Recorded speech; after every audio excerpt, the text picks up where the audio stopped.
8-yard line. All right, so Wink is in a kind of a spread offense. They've got 3 receivers, 2 to the near side, 2 backs, 1 kind of forward up on almost in a tight end position. They're going to fake the handoff. Number 20 is going to pass it. So sorry for not actually giving you play-by-play, but that one was nearly an interception, and it kind of caught me off guard. I'm trying to see his number from here. Who is 5, Aiden. Aiden Barrio. So they passed it into kind of the second level there, just kind of off of a curl, kind of a peel-off route, and overthrew the receiver, and Aiden ran up, and it fell right into his stomach. I mean, right in his chest. He catches that and maybe misses that one tackle, and it's off to the races. Yeah, sure. So here they go, 2 receivers to the far side. They're going to hand off to their running back, who's going to push forward to about the 47-yard line, so gain of about 8 on the play. So it's going to bring up 3rd down and about 2. It's pretty good run there. See if we can get off the field right here. I will do my best to not stop with the play-by-play in the middle of the play like I did on that first one. I think everyone, including Aiden, was a little bit surprised at where that ball landed because I think it was on the ground before he realized it had hit him in the chest. All right, here we go, 3rd and 2, 2 receivers to the far side. It's going to be a quarterback keeper. Number 20 is going to run it forward across the 50 to the 40, looks like 3-yard line, so it's going to be enough for a Wink first down. Yeah, Coach had mentioned about the quarterback being pretty athletic, man. He got it there and kind of took off. We're able to get him down. But not after he gets the first down. We're going to really need to shore up that initial line there. So far on 2 runs, they've been able to get about 15 yards or more between those 2 runs. So not exactly what you want. 2 receivers set to the far side. They're going to hand it off to the running back, who is going to push forward, break a tackle, and he's going to run down to the 36-yard line. It's going to be a gain of about 7. So it's going to bring up 2nd down and 3. It's kind of weird the quarterback is number 20. You don't really see a lot. Oh, that's true. That's kind of a high number for a quarterback. Yeah, you're right. All right, so here we go again. Still in that 3-receiver set with 2 to the far side. They're going to fake the handoff, and they're going to pass it to the near side. Oh. And there was clearly some miscommunication because the receiver number, thank you, the number 2 kind of did a cut to the outside at about the 30, and the quarterback aired it out to about the 10. So there was clearly some miscommunication on what the route was supposed to be run. Number 2 is going to head to the sideline, so it looks like it may have been on number 2. Yeah, good eyes by DB, man. He's able to get his head around and almost get out there to try to get it. Yeah, he certainly took the goal of college try to get out there and try to make that catch. So defense doing a good job on the pass here so far. Here is going to be a quarterback keeper, and he's going to run. He's still on his feet. He's going to run forward to about the 30 before he's hit, and he's going to break a tackle and kind of run backwards to about the 32, but they're still going to call, I guess, forward progress on that. Yeah. And it's going to be down at the 29-yard line, which is going to be enough for a first down for the Wildcats. Should ran on the field and he's yelling at the official. JJ's gotten held a couple of times, but I'm assuming they're just not seeing it. All right, so Wink is looking for the play from the coaches. They are wearing some extremely bright orange tennis shoes, I just see. So two receivers set to the far side. They're going to hand it off to number 32, and he's going to make it into the second level before he's actually hit. Good stop there, but not before he earns 7 or 8 yards. So it's going to be 2nd down and 2. They're going to hand it to 32 again. He's going to cut off the inside, and he's going to break free, but is going to be tripped up as he gets past the line of scrimmage, and it's going to be about a 4-yard gain, though, as he kind of stumbles forward, and that's going to be enough for a first down at the 20-yard line. Here comes Wink again, not wasting any time. They're going to hand it off, and he's going to push forward for about 4 yards, 3 yards actually. So even though we kind of stop him at the line of scrimmage, there's quite a bit of push on that front line. There's some big old boys there, and they're getting some push. Still in the 3-receiver set. Going to be 2nd down about 7. They're going to hand it off to number 32 again. He's just going to pound forward for another 2-3 yards. It's going to bring up 3rd down at about 4. Yeah, it looks like Wink feels like they have a really good opportunity to run the ball because was that 4 or 5 plays in a row? Absolutely. They see. I mean, obviously see something because they immediately went no huddle. They're going to hand it off to number 32 again. He's going to bounce forward and going to bounce off a couple tackles and in for the touchdown. With 8 minutes and 39 seconds left to go in the first quarter, the score is Wink 6, Lamesa nothing. Yeah, and just to kind of let you guys know, we have quite a few of our defensive backs and a key lineman that are out tonight, so we'll see how that continues to affect the game. Here we go. Wink lines up for the extra point. It's down. Kick is up. Almost blocked. And it was almost blocked. There were 2 people that got in there on that. Number 20, Elijah Maldonado, and number 7, Pedro Barrios. And so not able to get the block, but they keep coming in like that. They're going to get you one tonight. So 8 minutes and 39 seconds left to go in the first quarter. The score is now 7-0 Wink. We're going to take a quick break. Thanks some of our sponsors. You're listening to Golden Tour Radio on Texas Sports Broadcasting Network, presented by S&C Oil Company. Stevens and Telchick in Lamesa, CPAs Ray Stevens and Kevin Telchick offer full-service accounting, auditing, tax, payroll, and estate planning services where they have for over 60 years. Stevens and Telchick is located at 212 South Houston Avenue in Lamesa. Give them a call at 806-872-3030. That's Stevens and Telchick, 806-872-3030. I am not going to make the same mistake I made last week, and I'm only going to play one commercial at a time because they like to get out quickly. So here we go, 7-0. Wink is up. They are lined up for the kickoff. The receiving team for Lamesa took a little bit to get out there, and so now we're all lined up. Wink is huddled up. I really hope they don't do that old run forward stop thing that Littlefield did last night. Nope, we're going to line up for the good old kickoff. All right, I'm here for it. So here we go. Number 44 for Wink. I don't have a roster tonight, so we'll call them by their numbers. Number 44 is on the kickoff, and he's going to kick it. It's going to be fielded at the 20 by Elijah Maldonado. He's going to call fair catch, but no one was in about, 10 yards of him when he caught it. So I don't really know why he did that. Clearly it's got to be a coaching call right there. Right. And I would imagine that, when you do that in practice and you say that to that kind of second to last level, because there were 3 or 4 people behind Elijah, it was probably one of those things that you call in practice. Everybody's going to be coming. Make sure that you catch the ball. If you need to call fair catch, call it. And I don't, in those such situations, that level doesn't normally catch the kickoff. Right. So I would imagine he just did it out of habit and didn't realize that there was nobody around him. Pedro kind of said something to him about that. You kind of see his body language. He was like, bro, just run. So here we go. So Hector is going to be in at quarterback.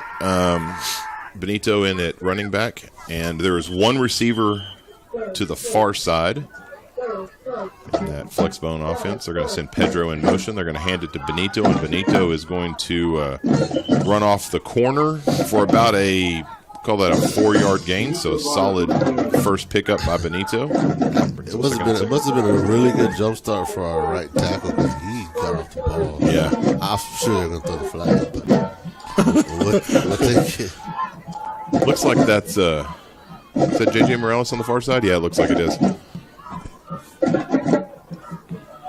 All right, so they're going to bring Adam Garcia, the receiver, over to the near side. And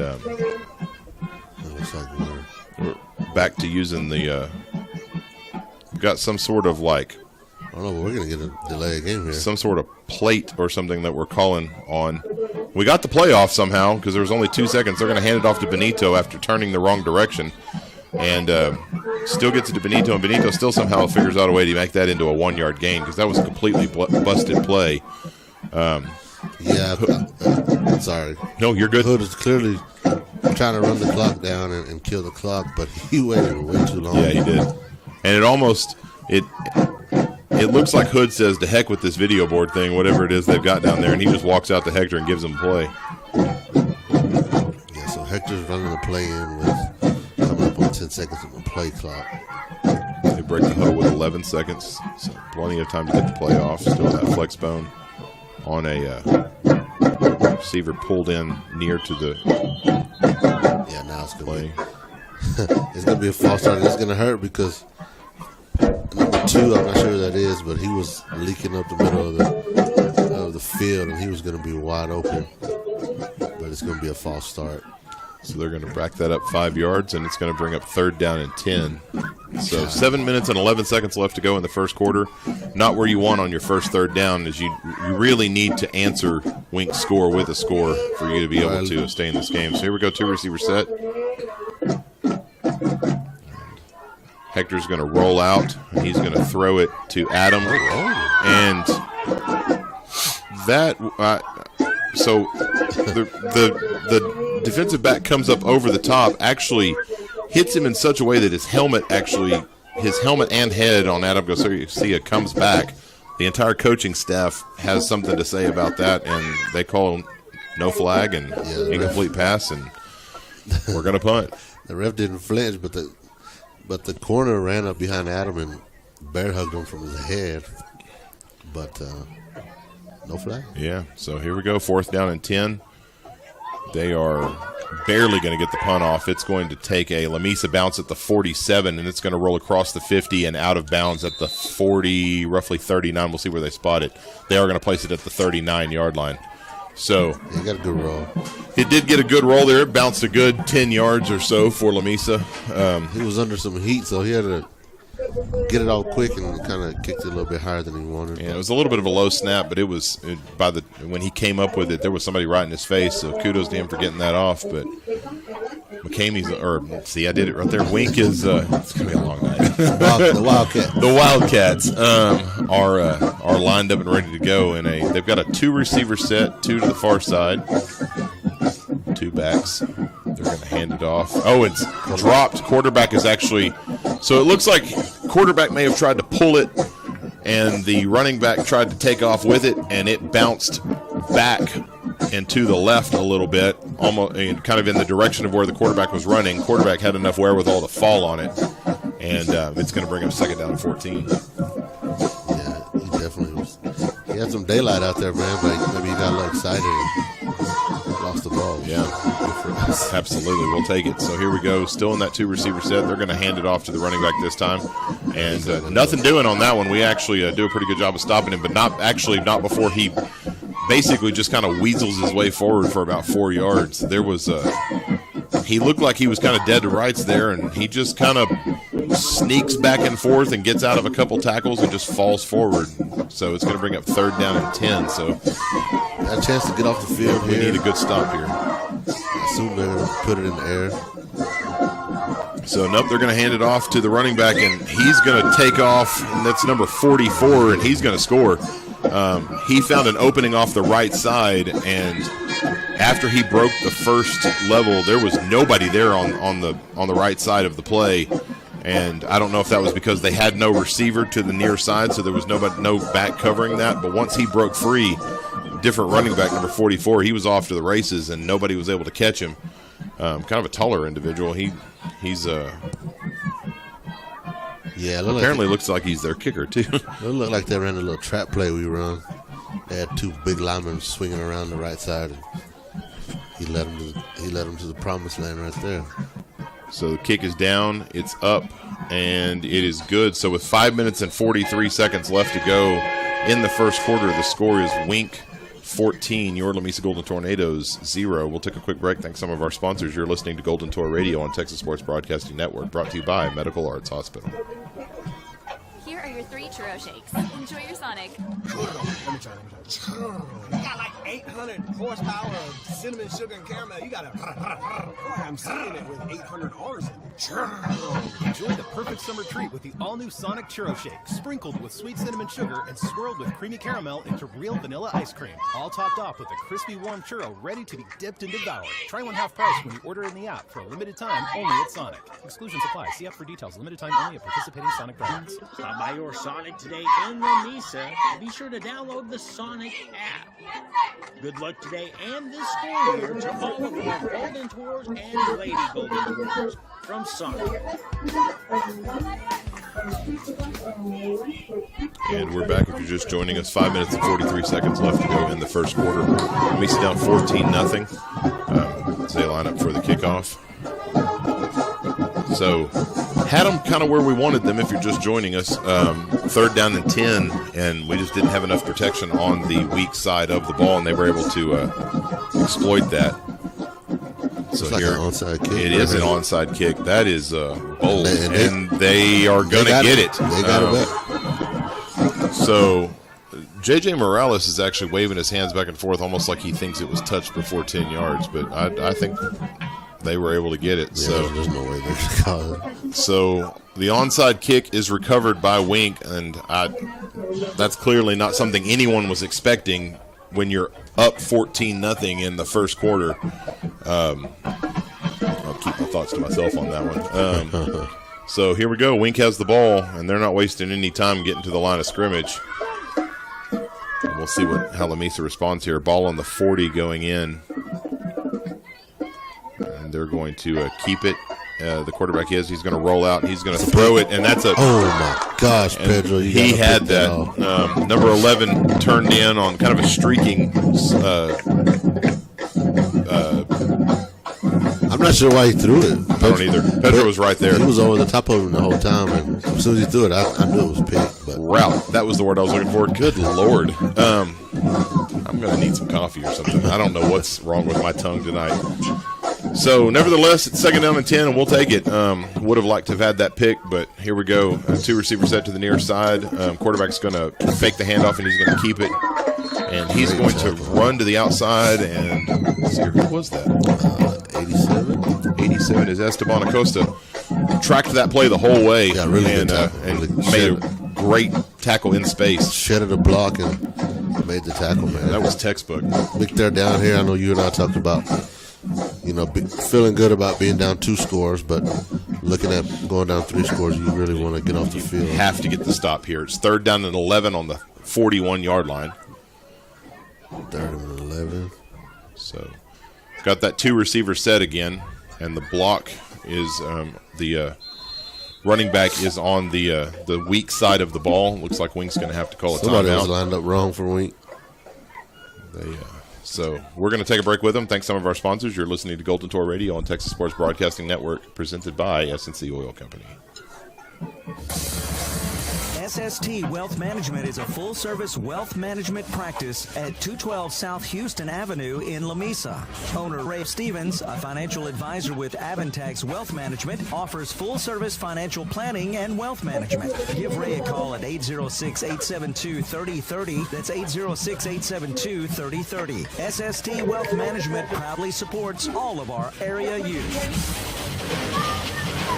At Texas Sports Broadcasting, we believe all high school athletes deserve media coverage. That's why it's our goal to create sports radio stations for your school. The TSB Network finds hometown broadcasters, folks from your community who already know and support your student athletes. Texas Sports Broadcasting creates stations that are in your community for good, with local support and coverage of all school events, from your main varsity sports to track and cross country, and even rodeo and stock show events. Find out more at TexasSportsBroadcasting.com. And we're back. All right, if you're just joining us, 3rd down and 11.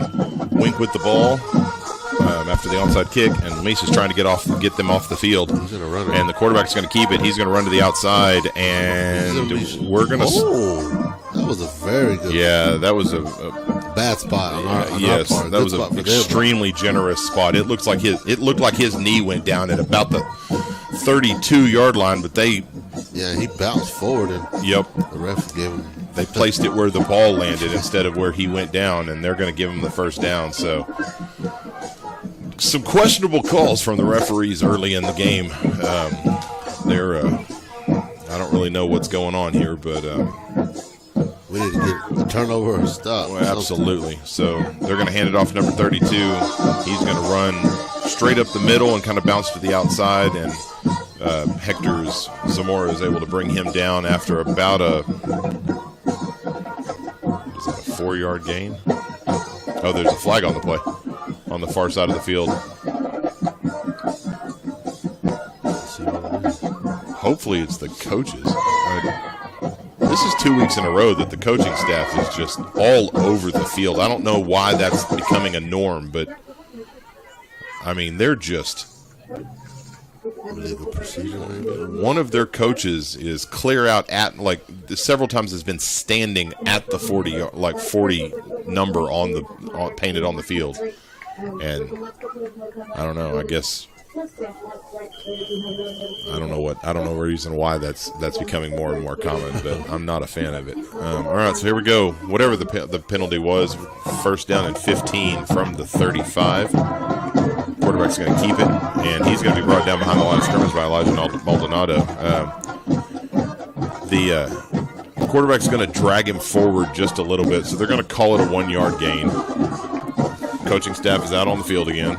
We got one dude literally just walking down the field. I mean, like, Yeah, he's good Lord. He's almost at 10 numbers.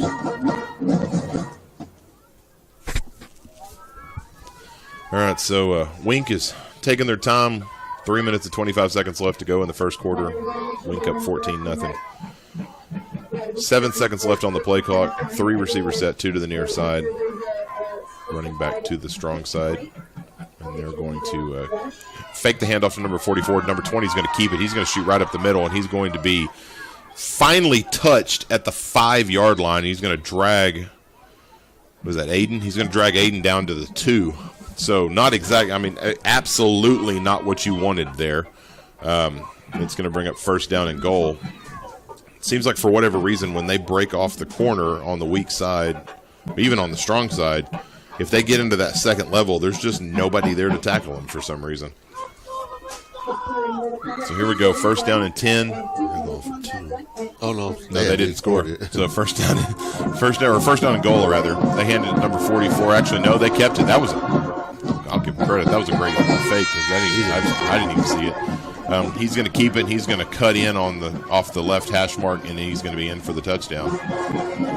So he scored. now with 2 minutes and 35 seconds left to go in the first quarter, the score is now 20-0 Wink. And again, Lamesa has only been on the field for 3 offensive plays so far in this entire first quarter because Wink scored on their first drive. Lamesa went 3 and out, and then they scored and then got the onside kick. Kick is up, and it is good. So 2 minutes and 35 seconds left to go in the first quarter. The score is 21 Wink 21, Lamesa 0.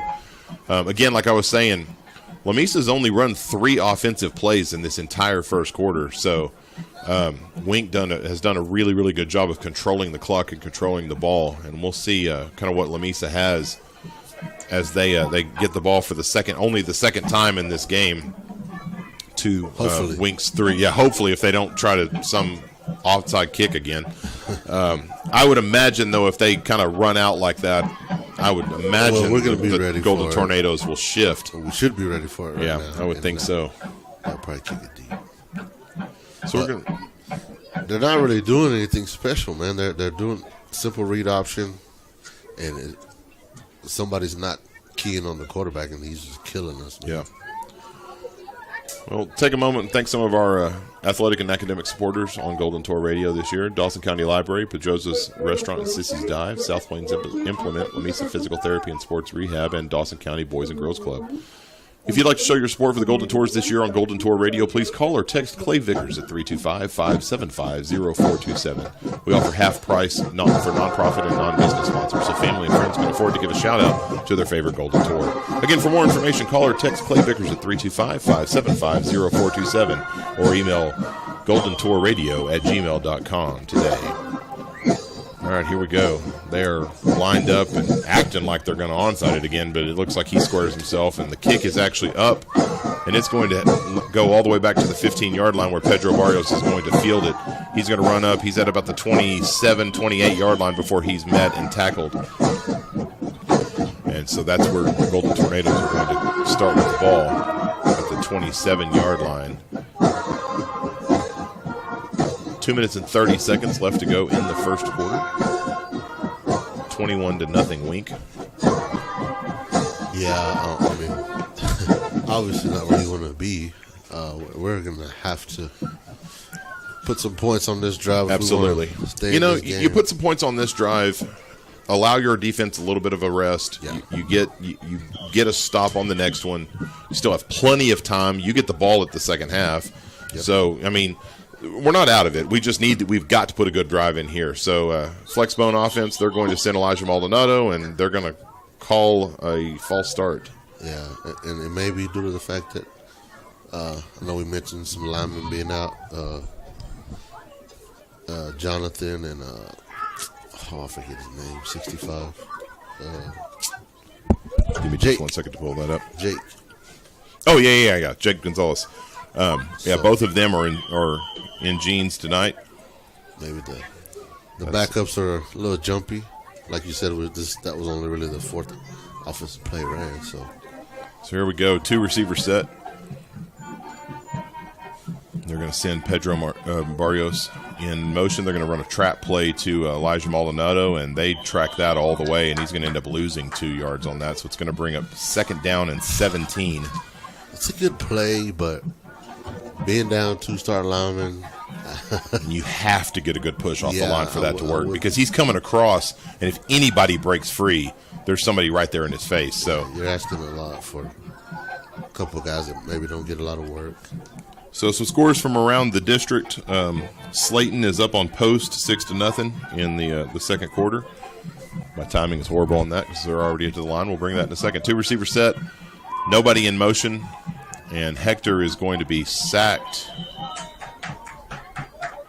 It looked like they got his face mask. That's what I kind of paused there for a second because I was looking to see if they actually were going to call that, but it looks like it was a clean tackle. Right, Benito straight up missed a block, or he didn't know the play. One or two, because he walked right in front of Benito, was able to get the Hector. So loss of yardage on that play. It's going to bring up 3rd down and 19 from the 20-yard line. So we're going to need something real big here on this 3rd down. It's going to be a sure passing play. Yeah, and we're spread out 4 receiver set, 2 to each side.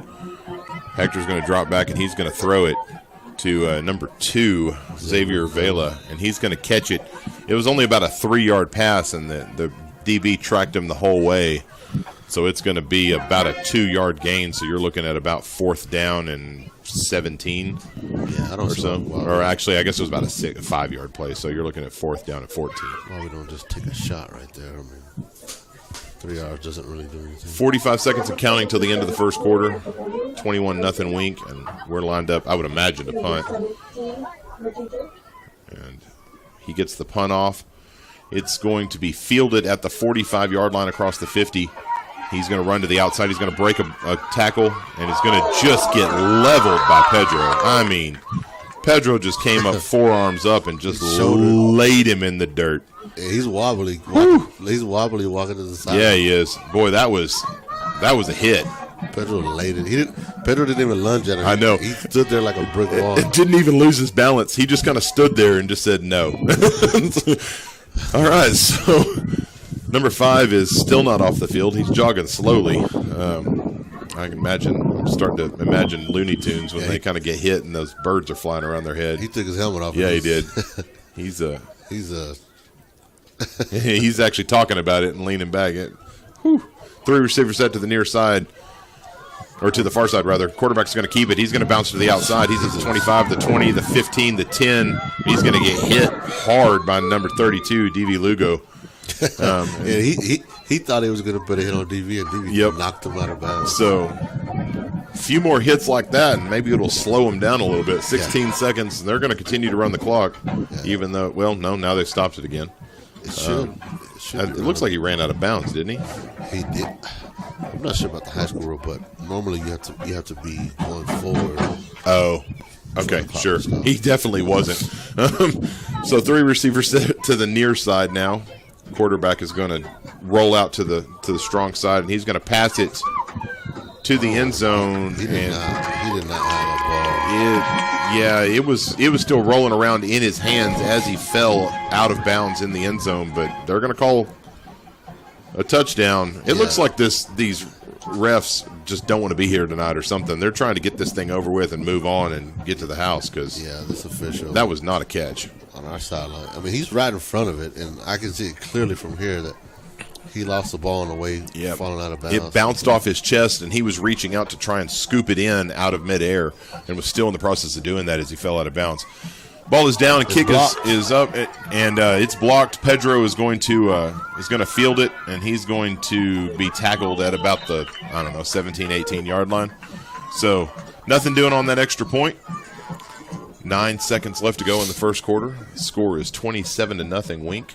We're going to take a quick break and thank some of our sponsors, and I'll get you some more of those district scores when we get back from the break. You're listening to Golden Tour Radio on Texas Sports Broadcasting Network, brought to you by Medical Arts Hospital. The folks at Lamesa Butane are proud supporters of all of our area student athletes. For all your gas, diesel, and propane needs for your farm or ranch, give Stacy a call at 1-800-772-5201. That's 1-800-772-5201 on South Lynn Avenue in Lamesa. Good luck this season from everyone at Lamesa Butane. All right, we're back. If you're just joining us, 9 seconds left to go in the first quarter. Lamesa down 27-0 to Wink. Going to follow up with some scores from around the district. Slayton is down to Post 6-0 in the second quarter. Littlefield up on Brownfield 7-0 in the, well, it still says first quarter, but what quarter are we in there? It says first. Okay. Kermit is up on, Forsan is up on Kermit 14-7, and Monahans is up on Denver City 21-0 in the first quarter. So not a good night for Denver City out there. Monahans is probably going to drive them out. Monahans is really good. I think it's state semifinal team for last year. All right, so there's your district scores. We'll bring you some more of those throughout the evening as the kick is up, and it's going to bounce at the 16-yard line and is going to just take a wild bounce inside. It looked like it was going out of bounds. The DV thought it was too, and he fields it at about the 10, and he's going to run forward about 2 yards or so before he's tackled. It would have went out of bounds, but he wanted to make a play. You're probably right. On the second bounce or so, it probably would have rolled out of bounds, but it took a little curve to the inside just a little bit, and I think DV may have thought, oh, that's not going anywhere. So it looks like they're going to set the ball at the 14-yard line, and that is the end of the first quarter. So 27-0 here in Lamesa, Texas. Wink is up on Lamesa. Thanks some more of our athletic and academic sponsors, our academic supporters this year. Jones McCall Pharmacy, Two Buds Tires 24-hour mobile service, Sonic Drive-In of Lamesa, Lamesa Butane, Golden Tour Nutrition, Wiley Implement, Claiborne's Thriftway, Stevens Telchick, and SST Wealth Management. If you'd like to show your support for the Golden Tours this year on Golden Tour Radio, please call or text Clay Vickers at 325-575-0427. We work with any budget to make sure that your voice is heard and our student athletes are recognized. From non-business prices as low as $150 to a full commercial sponsorship for an entire school year for only $1,000. Again, for more information, call or text Clay Vickers at 325-575-0427 or email goldentourradio@gmail.com today. All right, so Lamesa coming out for the second quarter. Ball is placed, or will be placed at the 14 when the referee finally gets it up there. And now the ball is placed at the 14-yard line. Come on, umpire. Get down there. All right, looks like everybody is set and ready to go. Lamesa is going to be kind of in a altered flex bone with that one receiver out. They're going to send Elijah Maldonado in motion. They're going to hand it to Benito, who's going to run off the strong side, and he's going to barrel it all the way down to the 21-yard line. That's going to be a gain of about 6 or so. Great pickup, man. It was a fantastic run on first down. He just followed some blockers and just barreled down there. I would imagine they're going to start handing it to Benito and see if they can't put a drive together here. All right, so now why not if it works? Absolutely. They're going to run that receiver out to the near side this time. They're going to send Pedro in motion. Going to hand it to Benito again. He's going to hit the line, and he's going to drag somebody about 2 yards, and that guy's holding on for dear life until his buddies can get there. Forward progress is going to be stopped at the 29-yard line. So it's going to Should be a first down. Well, now he's moved forward to the 30, so it is going to be a first down. The judge on the far side initially placed his foot at the 29-yard line. It looks like they placed the ball at the 30. I'm not sure why, because it's on this side. So this official should have the ball.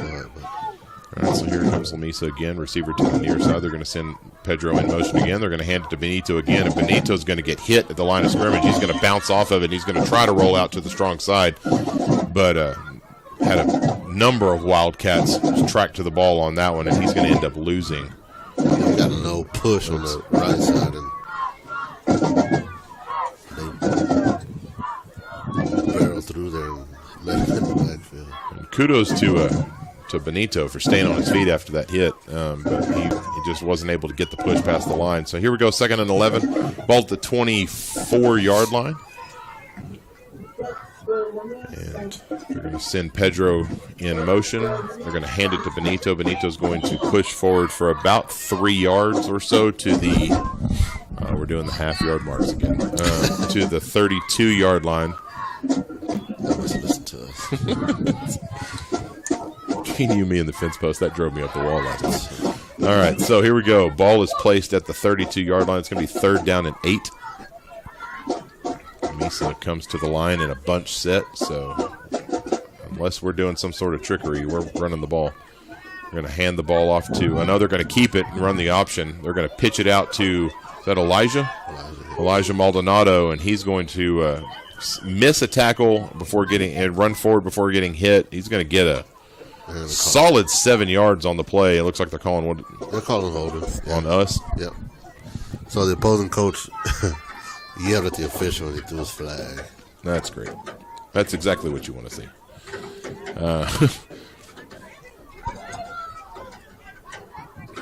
All right, so after the holding penalty, that's going to back it up.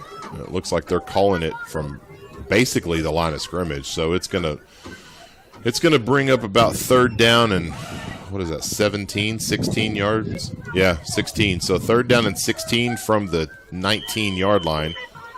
I can't imagine we're going to come out in a bunched up set again. I would imagine we're going to spread it out and try to get a pass. But we'll see. Here comes Adam Garcia with the running in with the play.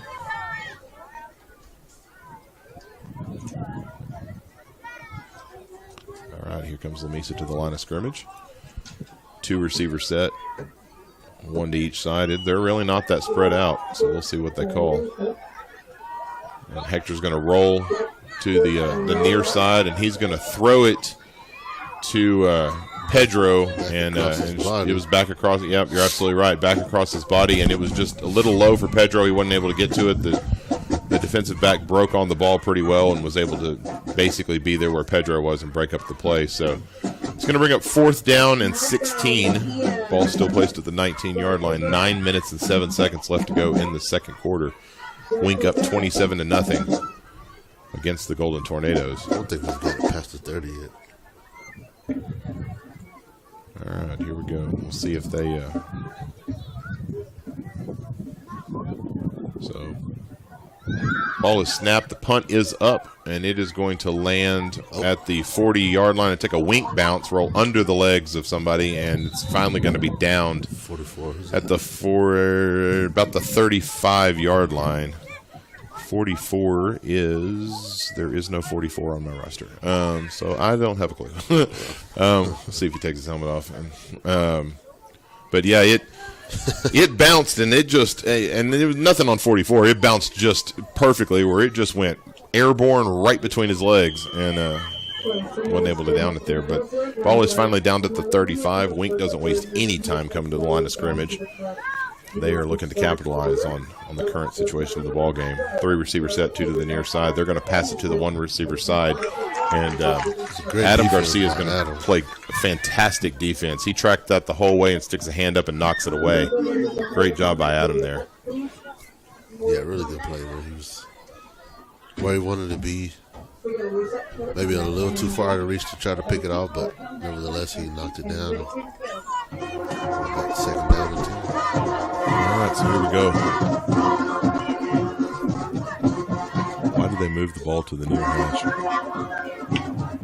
So the ball was in the middle of the field, and they ran a play where they passed it incomplete, and they then moved the ball to the near side hash. Okay, 3 receiver set to the far side. They're going to they're looking to air it out again. They're going to pass it to the just kind of the second level on the flats over there, about 4 yards in, and Elijah Maldonado is going to get his hands up and is going to knock that ball away. So defense making a good stand on the passing side of things tonight. Wink really hasn't been able to do anything in the passing game, and it's just been the run game that's killing us. Yeah, hopefully they keep throwing it. Absolutely. For now, anyway. All right, so here we go. 3rd down and 10. They're going to hand the ball off. Oh, no, quarterback's going to keep it. He's going to break forward, and he's going to bounce off a tackle at the 20, and he's going to run to the outside, and he's going to score. So that's going to be 35 yards on the run there as he just kind of progressively works his way to the far side and is able to bounce around tackles. That is a fast quarterback. Yeah, I'm not sure what the white hat. I mean, the Wink kid got our guy turned around and pushed him in his back away from the tackle. And there seems to be a whole lot of swallowing of the whistle tonight, as there has been several calls that have not been called in our favor. You know, you say as a coach you want to tell your players that they got to overcome that, but that's hard to do when when offense isn't clicking and you're having some issues. So kick is no good, correct? No good? No good. Okay. So with 8 minutes and 39 seconds left to go in the half, the score is 33-0 Wink. We're going to take a quick break. Thanks some of our sponsors. You're listening to Golden Tour Radio on Texas Sports Broadcasting Network, brought to you by S&C Oil Company. Did you know Claiborne's Thriftway in Lamesa has supported all of our area youth for decades? Enjoy local friendly hometown shopping at Claiborne's with special deals throughout the store. The smell of the fresh deli is a popular spot at Claiborne's, offering up fast and fresh hot lunches and dinner on North 4th Street in Lamesa. Open daily 7 a.m. to 9 p.m.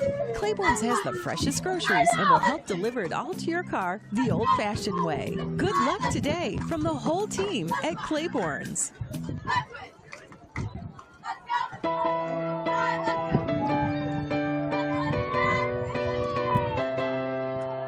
Hey parents, grandparents, Golden Tour fans, did you know that you can show your support right here on Golden Tour Radio?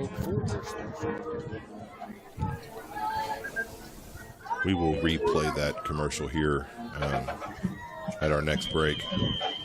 We definitely want to make sure that you know about the options for parents to be able to support your Golden Tornadoes, but that one's about a minute long, and we're lined up and ready to go for the kickoff, so I'll make sure to cue that one up. Here's the kick. It's going to go out of bounds at about the 20-yard line, so we'll see what Coach Hood decides to do here. I will tell you where we're going to get it at, but these past few weeks. That's true, yeah, I forgot about that. Yeah, there were some weird calls last week. Yeah, some weird penalty markage. Yeah, we had that one where it was a penalty against them, and we somehow lost yards and started 1st down and 10, and yeah.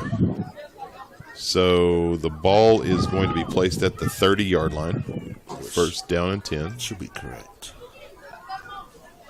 So here comes Lamesa in a 2-receiver set, one to each side, spread out actually a little bit. Take a shot here, why not? Absolutely. Throw it down the field. They're going to send Elijah in motion. Hector's going to pitch it out to Pedro on the motion play, and ball is going to be Pedro's going to be run out of bounds at the 23-yard line, and I don't know. It looks like Pedro took a shot after he was out of bounds. It was close. It was. I don't know that it would matter. That we wouldn't probably have the call anyways. So I don't even see it on his hip. 8 minutes and 20 seconds left to go in the half. I mean, we're 44 minutes into the game, and we're almost at halftime. This has been a really fast first half. So here we go, 2-receiver set. Receivers are one to each side. They're in a little tighter. They're going to send Pedro in motion. They're going to fake the pitch. Hector's going to run into some problems. He's going to pass it to Benito, who's going to catch it at the 32-yard line. He's going to turn upfield and finally be kind of tackled at the 37-yard line. The person who tripped him up decided he needed to do some push-ups to stay fresh, and then he gets up on his feet. So we can't get our first down here. Here we go, 3rd down and what is that, 4? 4, 3. Big 3. We'll call it a big 3. So I guess Zyvan Boyd's going to bring the play in. I thought he was going in the quarterback. Looks like Hector's still in there. Yeah. So they break the huddle, come to the line of scrimmage. Come on, Noah. They're going to be in tight with one receiver set. They're going to send Pedro in motion. They're going to hand it to Benito, and nothing doing. I mean, there was no push at the line whatsoever. Benito's going to be tackled right at the line of scrimmage. I mean, there was I mean, the moment he handed Benito the ball, Benito was met by about 4 Wink players. Yeah, it's about to be a fake punt. I'm just telling you. I'm good with it. With 6 minutes and 48 seconds left to go, you're almost at midfield. You need to do a little something to spark the offense. So here we go. We're lined up in the punt, but fake punt. They're going to pass it to Elijah Maldonado, who's going to turn to the 50, the 45, the 40. He's finally going to be pushed out of bounds at the 36-yard line. And that's going to be good enough for the Golden Tornado first down. I just knew it. I was like, there's no way we've got nothing the whole game and we're going to punt the ball right there on 4th and 3. Especially, I mean, you're at the 35. You've got quite a bit of real estate behind you, so you get a quick play off there. And they did just that. They peeled Elijah Maldonado off and just dumped the ball off real quick before anybody had a chance to react. Yeah. And so here we go. Golden Tornado's first down of the game. It takes a fake punt, but we'll take it. Yeah, absolutely. All right, so here we go. One receiver to the near side in Adam Garcia. They're going to send Pedro in motion. They're going to hand it to Benito. Benito's going to break free. He's at the 35, the 20, the 25, the 15, and he's going to be tripped up at the 2-yard line. Rumbling, stumbling from he was. 10-yard line. It looked like he was going to make it in, but 34 was able to just kind of shoestring him. And Benito taps his chest like, "Feed me." Give it to me again. Yeah, he wants that end zone. He can taste it. And he didn't mince any words. He looked right at Coach Hood and he patted his chest like, "Give me the ball." All right, so here they go. 2 receiver set. They're going to hand it to Benito, and he's going to push forward for the Golden Tornado touchdown. So with 6 minutes and 2 seconds left to go in the ballgame, the score is now 33-6. We're going to kick the field goal here? Look like they gave DV the tee for the first time. All right. In 2023. Don't let me down, Pedro. All right. Well, Pedro's kind of doing it all out here.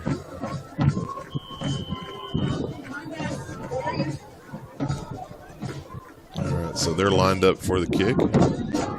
Steven's got his iPhone out so he can record this.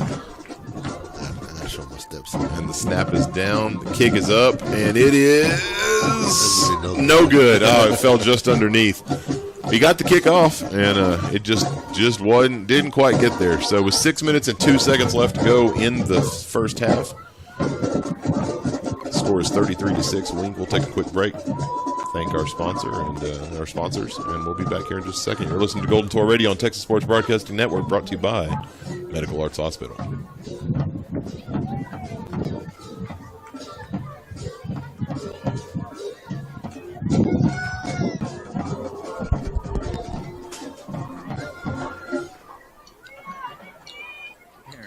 Golden Tour fans, did you know that you can show your support right here on Golden Tour Radio for your special tour or lady tour for less than a cup of coffee a day? Whether they're on the field, court, track, you can even show your support for those that are shining the band, on the stage, arena, and in the classroom. Prices are half off for non-business sponsors, which allows you to show your support for all Golden Tour students all year long for just $150. We work with payments too. Just call or text Goonie at 325-575-0427. That's 325-575-0427. Or visit TexasSportsBroadcasting.com. Go Tours. We are Lamesa.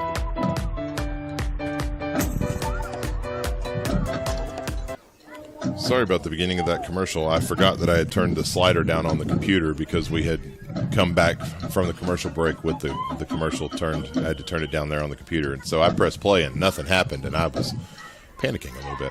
So Zyvan's going to kind of onside kick it, and it's going to jet forward real hard, and is going to roll out of bounds at the 26-yard line. I would imagine Wink will just take the ball. I can't imagine they'd make us kick it again, but we'll see what they decide. 6 minutes and 2 seconds left to go in the first half. Wink is up 33-6. Lamesa is definitely looking to get a stop here. You get a quick stop and put it on the shoulders of Benito. I mean, it's not out of the realm of possibility that if you actually get a stop here that you could score again, and then you get the ball back after the half. I'm not sure why it's on 31. Because this official marked it back here. Oh, that's true. That's a good question. Whatever. So they're in a two-receiver set. They're actually going to kind of do a jet sweep type thing. Oh, no, the quarterback actually kept it. Wow, I missed that one completely. He's actually going to jump a defender. He's going to bounce off of 2 or 3 more, and he's actually going to run down for a 12-yard gain with Golden Tornadoes riding him almost the entire way. Looks like those Cutter came in and cleaned it up. Man, there was... They just can't seem to bring this quarterback down. So here we go. Wink looks for the play. They come out in a 3-receiver set, 2 to the far side, 1 to the near. Got 1 back to the left of the left of the quarterback. They're going to run that jet sweep now, and he's going to take off for the races. He's at the 40, 35, 30, 25, 20, 15, 10, 5, and he's going to run in for the touchdown. That was number 5, the one that took that hit from Pedro earlier. We just weren't expecting that play, I guess, because he cut off the corner there, and when he actually made it 3 yards past the line of scrimmage, there was no one within about 10 yards. I mean, it was just a matter of a couple seconds, and he had broken completely free. So with 5 minutes and 9 seconds left to go in the first half, the score is now 39-6 Wink.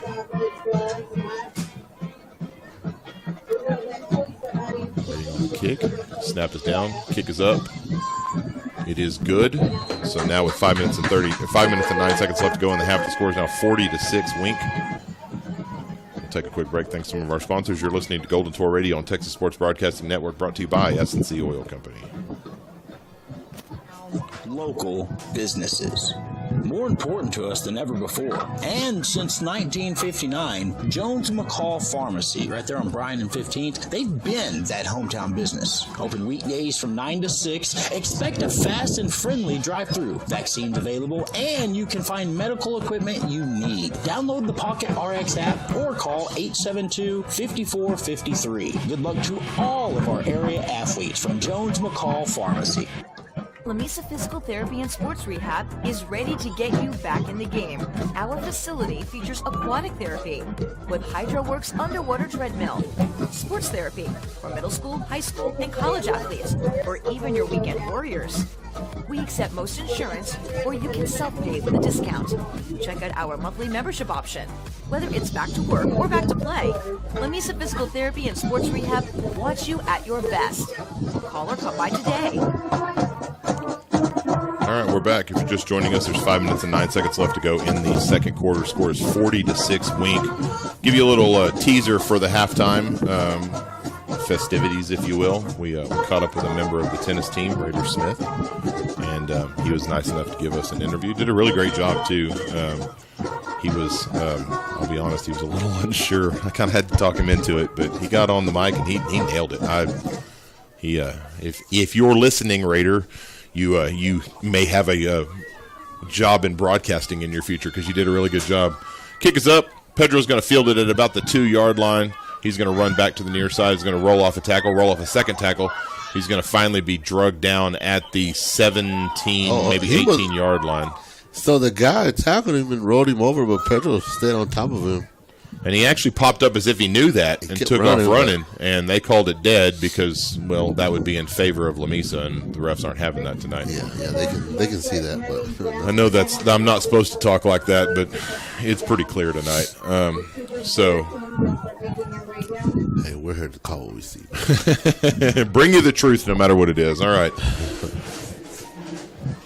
So while we wait on Lamesa to go, come back up to the line of scrimmage for their offensive set. Some scores from around the district with in the second quarter, Post is up on Slayton 14-6. Littlefield up on Brownfield, 7-6. Forsyth up on Kermit 21-7, and Monahans is beating Denver City 35-6 in the second quarter. So not a good night for Denver City. Yeah, all right, so here we go. 2 receiver set. I don't mind that. I don't either. We're going to send Elijah Maldonado in motion. They're going to hand it to Benito. Benito's going to push forward, bounce in between defenders, and finally be brought down at the 27-yard line for about an 8-yard gain. So absolutely a great showing on first down. And I think Benito is basically at the point where he's just going to say, feed me the ball, and let's quit running extra stuff and just let me do my thing. Yeah, 4 minutes and 38 seconds left to go. Clock continues to run. Still that 2 receiver set, 1 to each side. They're going to send Pedro in motion. They're going to hand it to Benito. He's actually going to drop the ball, and it kind of knocked out. And they're going to say that he got the ball back and give him a first down. And so all around, we'll take the extra yards and the. It looks like I don't know that it was necessarily on Benito's part. It looked like he got hit right off that hip, right kind of where the ball was, and that helmet just popped it loose. Sometimes in football, you just can't help that, and that ball is just placed perfectly. And I'm trying to think of what NFL game I was watching. Was that the Cowboys? I don't remember what the ball was. Just they were running in for the tackle, and the helmet just hit the ball perfectly, and it just shot back about 10 yards out of the guy's hands. All right, so they're going to hand it. No. Hector's going to keep it. He's going to pitch it kind of behind Pedro, but Pedro's able to reel it in, kind of one-handed, and he's able to get forward about 3 yards, but not before about half of the Wink team tackles him. Number 12 on Wink, he whiffed on Pedro. Pedro got past him, and the other guy tackled him, and 12 ran in there and laid in the pocket. All right, so here we go. 1 receiver set. Flexbone offense. We're going to send Pedro in motion. We're going to hand the ball to Benito again. He's going to just run right up the middle and is going to bounce forward for about a 7-yard gain or so to the 39-yard line. It's going to bring up 3rd down and 1. Clock continues to run. 2 minutes and 47 seconds. Yeah, you want to get this first down here and then probably think about maybe getting a chunk play. We're moving the ball. It looks like Wink's going to call a timeout. But again, the way our offense is ran, it's not really made to score quickly. Right. Clock's not a factor yet, but it will be in a couple plays. I agree completely. So we'll take a quick break. Thanks some of our sponsors. You're listening to Golden Tour Radio on Texas Sports Broadcasting Network, presented by S&C Oil Company.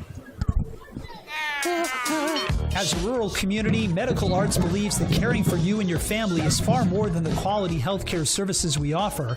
Our commitment to your health is built upon the foundation of neighbors helping neighbors and instilling confidence so you can trust that compassionate care is always near. From laboratory to imaging to clinic services and prenatal care, we're devoted to delivering a patient experience that's among the very best. That's something we can all believe in. Medical Arts Hospital, EMS, and Clinic. Learn more at medicalartshospital.org. Did you know Pedrosa's restaurant in Lamesa has supported our area youth for almost 35 years? Since 1988, Pedrosa's has served up authentic Mexican food and a relaxed environment for you and friends to hang out. Fajitas, enchiladas, tacos, burritos, served by the friendliest staff in town. On the corner of 14th and North 87, right across from Sissy's Dive. Stop by Monday through Saturday from 11 to 9 or call in your order 806-872-2884. You've tried the rest. Now try the best. Pedrosa wishes you all the best of luck this year. So we're back. 2 minutes and 36 seconds left to go in the first half, 40-6. And definitely true in that ad about Pedrosa's supporting area youth. We'll get back to that here in just a second as Lamesa is going to run the ball, hand it to Benito rather, and he's going to push forward. He's going to land at about the 40. I don't know what the heck, like. the line judge on the near side keeps pointing with one finger across his body. It's not an official call by any stretch of the imagination. No, he's telling he's telling the far official, because his back's to the change, he's telling him it's a first down. Gotcha. Okay. I don't know why he's doing it that way. I'm just called a first down. Like, so here comes Lamesa for the first down. 2 minutes left to go in the second quarter. 2 receivers set, 1 to either side. And they're going to they're going to pass it. They're going to air it out to is that DV? And yeah, it was DV, and it kind of landed in his chest. But there were 2 receivers or 2 backs around him, and they were able to knock the ball free. But it's hard to tell in those situations. It looked like it landed in DV's chest. Yeah. But there may have been a hand in there that knocked it free or something. You're not real sure. So it's going to bring up 2nd down and 10. Lamesa coming to the line of scrimmage, ready to go. Yeah, they're playing cover 2, so it's going to be, out of this formation, tough to get a deep pass. Absolutely. So no receivers. They're going to send Elijah Maldonado in motion. They're going to pitch it to him, and he's going to get tackled about 3 yards in behind the line of scrimmage. It's going to bring up 3rd down and 13. So back to the ad. Pedrosa's they did Little League for years. Supported as a sponsor team. Only year I ever did anything good in Little League. Most of the time I was not all that great, but we had one team that actually won the championship. My one glory day in Little League, and Pedrosa's was the team that sponsored that. It was. I still have some fond memories of Little League, but not baseball season yet. It is football season, and here comes Lamesa back to the line of scrimmage, 2 receiver set, and they're going to call a timeout. Lamesa is, and we're going to take a break with them and thank more of our sponsors. You're listening to Golden Tour Radio on Texas Sports Broadcasting Network, brought to you by Medical Arts Hospital. Plug today from Sissy's Dive. Stop by from 11 to 8, Monday through Saturday, and fix those cravings for Sissy's famous milkshakes, banana splits, pies, cakes, brownies, and the best ice cream in town. I myself enjoy my dessert first, then dive into Sissy's famous Terra Burger or Philly cheesesteak. Sissy's Dive has supported all of our area youth since 2013. Across from Pedrosa's Restaurant on North 87 in Lamesa. Call ahead 806-870-7867. Good luck from Sissy's Dive. Connection. That means more to South Plains Implement than just making sure your John Deere equipment is up to date with the latest in precision ag technology. We want to be connected to you, your family, your values. Our number one priority is taking care of you and building lasting relationships for years to come. So whether you're in need of John Deere parts, service, or equipment, or want to tell us your latest news, come see us. South Plains Implement, where farm meets family. And we are back. If you're just joining us, 58 seconds left to go in the half. Wink is up 40-6. Sorry, I was writing down a time there, and I cannot do 2 things at once. Never have been able to. Two receiver set. Looks like they're gonna take another shot over the middle. Pedro's gonna make that catch. He's gonna bounce backwards a little bit, and he was trying to evade the tackle, but honestly probably would have gotten a little bit closer to the first down if he had just pushed his way forward. It's going to bring up 4th down and 2, and Wink's going to call another timeout. Yeah, Pedro looks a little slow. So getting up there, he's limping. Yeah, he is. Hopefully that young man's okay. It's 40-6. Like we saw with DV earlier. They're just trying to make a play to get something, get some kind of a spark going. So yep. I don't blame him. I mean, honestly, it's you want to try and get something going so you can get a score here. We'll bring you some scores from around the district here at halftime. Little update on the Littlefield Brownfield game. They're up 21-6. Not going to complain about that one either. Yeah, I'm really excited for that Brownfield game too. They finally get to come here, and it's been 4 years. Yep. That 1 year they're supposed to come was COVID. Yep. They ended up not coming. And then they forfeited a game one year. That was they? the one. Yeah. So, all right, here comes the snap. They're going to pass it out again to Elijah Maldonado, and he's actually going to push forward for a first down. He's going to be tackled out of bounds at the 48-yard line, just across the 50. It was a really good throw by Hector. It was. And a good catch, too. I'll tell you what, that would not that this is a reason for Lamesa to win. We want them always to win, but that Brownfield game is actually on my birthday, so I'm gonna be hyped up that night, looking for a win against a team that has been a long-time rival of ours for as long as I can remember. I used to love playing against Brownfield in high school. Here we go, 3 receiver set, 2 to the far side. Pass is going to be just out in front of Pedro at about the 40-yard line. It's going to fall incomplete. It's going to bring up 2nd down and 10. 35 seconds left to go in the half. And what's been a pretty quick first half, all except this last minute, incomplete passes, running out of bounds, that kind of thing, timeouts. That old adage that a football game will take about 2 hours or so, but the last minute of each half will take about an hour and a half itself. All right, so here we go. 2nd down and 10. They're going to come out in a 2 receiver set, 1 split out to each side. Benito back as the back.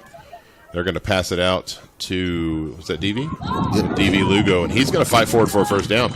Great job by DV. He sheds a tackle, pushes forward, and, it looked like where he landed it was going to be a first down, but should have been a first down. Now they're placing the ball at the 41-yard line. Well, now they're saying it is a first down. Yeah, I don't know what that got. So, the Wink coach is hot right now. I think he's trying to say that it was actually a yard back, but no, clearly it was a first down. I mean, that's where he landed was a first down, but so the ball is placed at the 42-yard line. The first down marker's at the 41-yard line. Okay. So I guess it's first down and 9.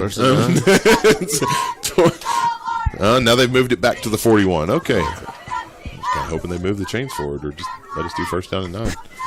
27 seconds left to go in the first half. 40-6. Wink is up. Littlefield just went up 28-6 on Brownfield. All right, here comes Lamesa. I think was that our last timeout? I believe so, yes. So we're out of timeouts. Wink has 1.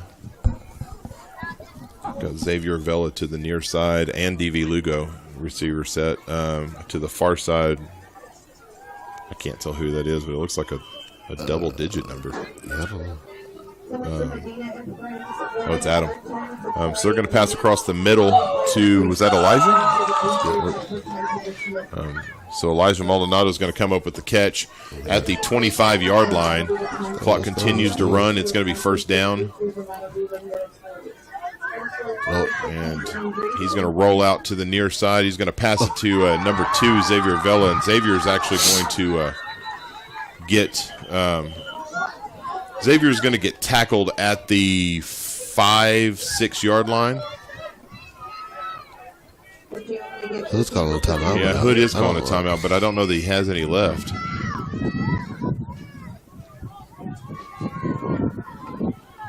Now they're calling holding against Lamesa.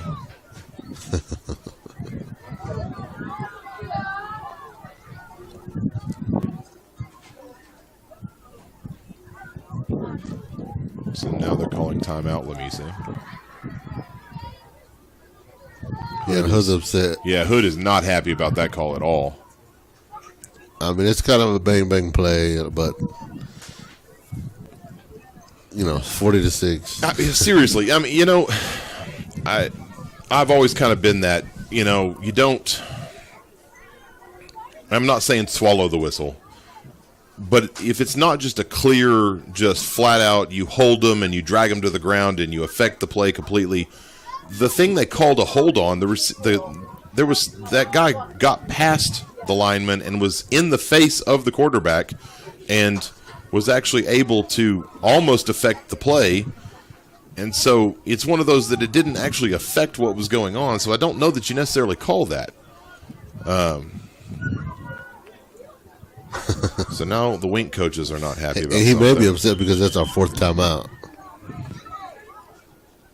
Because if we didn't have the timeout, the penalty, there's a 10-second runoff, so it should be halftime, according to Wink. But Hood, they gave him another timeout. So. We'll take it. Yeah. So 0.5 seconds left to go on the clock. The ball is placed at the 35-yard line. It's going to be first down and 20. I feel we're just going to air it out.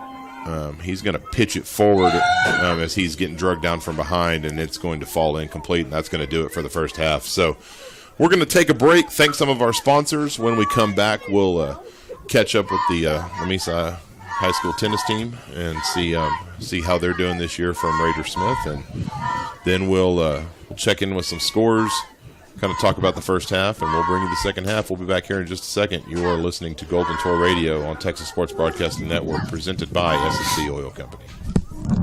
Aaron Stevens with S&C Oil Company are happy to support our area kids in their athletic and academic endeavors. S&C has been providing the fuel needs for the Lamesa area since 1973, with 2 automated stations at 14th and Lubbock Highway and by the golf course at 2111 South 1st Street. Check out S&C Oil Company's competitive prices for farm diesel by the transport load. Call Ray or Karen Stevens at 806-872-7553. Good luck today from S&C Oil Company. We're gonna have a good time. Visit the place where tradition lives and the legends play, the legendary Coyote Store, Gale, Texas, USA. 2023 season tables are on sale now. Limited availability. Call 806-759-9355 and join the ever-growing family of businesses and families standing for tradition and supporting country music in West Texas. For information and tickets, visit www.thecoyotestore.com or www.outhoustickets.com today. We're gonna have a good time, yeah. Delay of game. 5-yard penalty. Don't get a delay of game penalty on your farm with equipment breakdowns. Let Wiley Implement, your Case IH dealership, keep your equipment up and running with genuine Case IH parts and service. Whether you need repairs or preventative maintenance, Wiley Implement and Spray Centers can keep you in the game. Wiley has 14 locations across Texas. Go to WileySprayers.com for the location nearest you. I'm Scott Wiley. We'll try hard to earn your business and even harder to keep it. That's it. That's all. Our vision at Lamesa ISD is effort today, success tomorrow, and we are proud of our career and technology opportunities: welding, cosmetology, culinary, construction trades, law enforcement, and health sciences. Proud of our newly renovated athletic facilities: baseball, softball, football, and track and field. We are proud of the new spectacular gymnasium currently being built. Proud of our new 12,000 square foot band hall. Our purpose has always been to support our students and prepare them for the future they deserve. We are Lamesa ISD. Ready to support you. That's Zematic Strong Point. Your Zematic by Lindsay dealer is a knowledgeable pivot irrigation professional who will help you customize the right equipment for your operation. Our dealer network offers replacement parts for any brand of pivot, installation, and training. Superior service when you need it, and factory certified support for new products, electrical systems, design, and controls. See Terry Coleman at Mesa Irrigation Company, 1609 North Highway 87 in Lamesa, Texas. At Stevens and Telchick in Lamesa, CPAs Ray Stevens and Kevin Telchick offer full-service accounting, auditing, tax, payroll, and estate planning services where they have for over 60 years. Stevens and Telchick is located at 212 South Houston Avenue in Lamesa. Give them a call at 806-872-3030. That's Stevens and Telchick, 806-872-3030. All right, we're back. If you're just joining us, we're in the first half. Wink is up 40-6 on Lamesa. Wink's band is currently playing. This morning, I caught up with Lamesa High School senior Raider Smith, who plays for the tennis team, and he just happened to be standing in the office, and I asked him if he would be willing to be my student spotlight, and he looked at me and said no. and I told him a lot of times they think they're going to be on camera too, and so I have to kind of let them know, no, this is recorded. We can make as many mistakes as we need to, but the first time you get on the mic, you can be a little unsure of himself. But I'll tell you what, he knocked it out of the park and did a great job. So we're going to catch up with him and the talk to him about tennis. We'll be back here in just a little bit after our break and bring you some scores from around the area and talk about the first half. For this week's organization spotlight, we are spotlighting the tennis team here at Lamesa ISD, and I am joined by Raider Smith, a senior here at Lamesa High School. Raider, how you doing today? I'm good. Thanks for having me. Yeah, I'm glad you came on. So, you just came off a win against Level End, the district win there. Got to feel good to get that win under your belt. Yeah. So, how long have you been playing tennis? I've been playing since I was a freshman. Awesome. And Coach Lucio has been your coach the entire time, correct? Yes, sir. That's awesome. So that's nice to have that continuity of having the same coach and be able to learn from him. What's your favorite part of playing tennis? My favorite part is probably just going to practice, engaging with everyone, hitting, trying to get better every day. That's awesome. What is your favorite tennis memory? My favorite memory would be when we won by district and beat Snyder in Big Spring this year. That's awesome. Yeah, I know y'all were all pretty excited going around school being able to bring home that gold ball. That's awesome.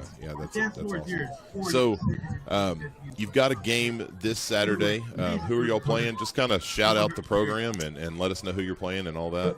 We'll be on the road playing in Shallow Water at 10 o'clock tomorrow morning. And we would love to have some support. That's awesome. Yeah, it's those individual sports like tennis we were talking about before we came on the recording that sometimes you're playing in front of parents, and so it's nice when the fans can come out and support you guys. Awesome. Well, we appreciate you coming on the broadcast today. Is there anything else you'd like to say? I want everyone to remember that the game is never finished until the last point is played all the way. That's awesome. Yeah, that's a great mentality to have. So that was Raider Smith with the Lamesa High School tennis team, and they are taking on Shallow Water tomorrow in Shallow Water. If you get the chance to go out and support them, we definitely suggest that you do, and we appreciate you coming on the broadcast today. Yes, sir. Thank you. Here are your 3 churro shakes. Enjoy your Sonic. Churro. Let me try it. Churro. Got like 800 horsepower of cinnamon, sugar, and caramel. You gotta. I'm saying it with 800 R's in it. Churro. Enjoy the perfect summer treat with the all-new Sonic Churro Shake, sprinkled with sweet cinnamon sugar and swirled with creamy caramel into real vanilla ice cream. All topped off with a crispy, warm churro ready to be dipped and devoured. Try one half price when you order in the app for a limited time only at Sonic. Exclusions apply. See app for details. Limited time only at participating Sonic privates. Stop by your Sonic today in Lamesa and be sure to download the Sonic app. Good luck today and this school year to all of our Golden Tours and Lady Golden Tours from Sonic.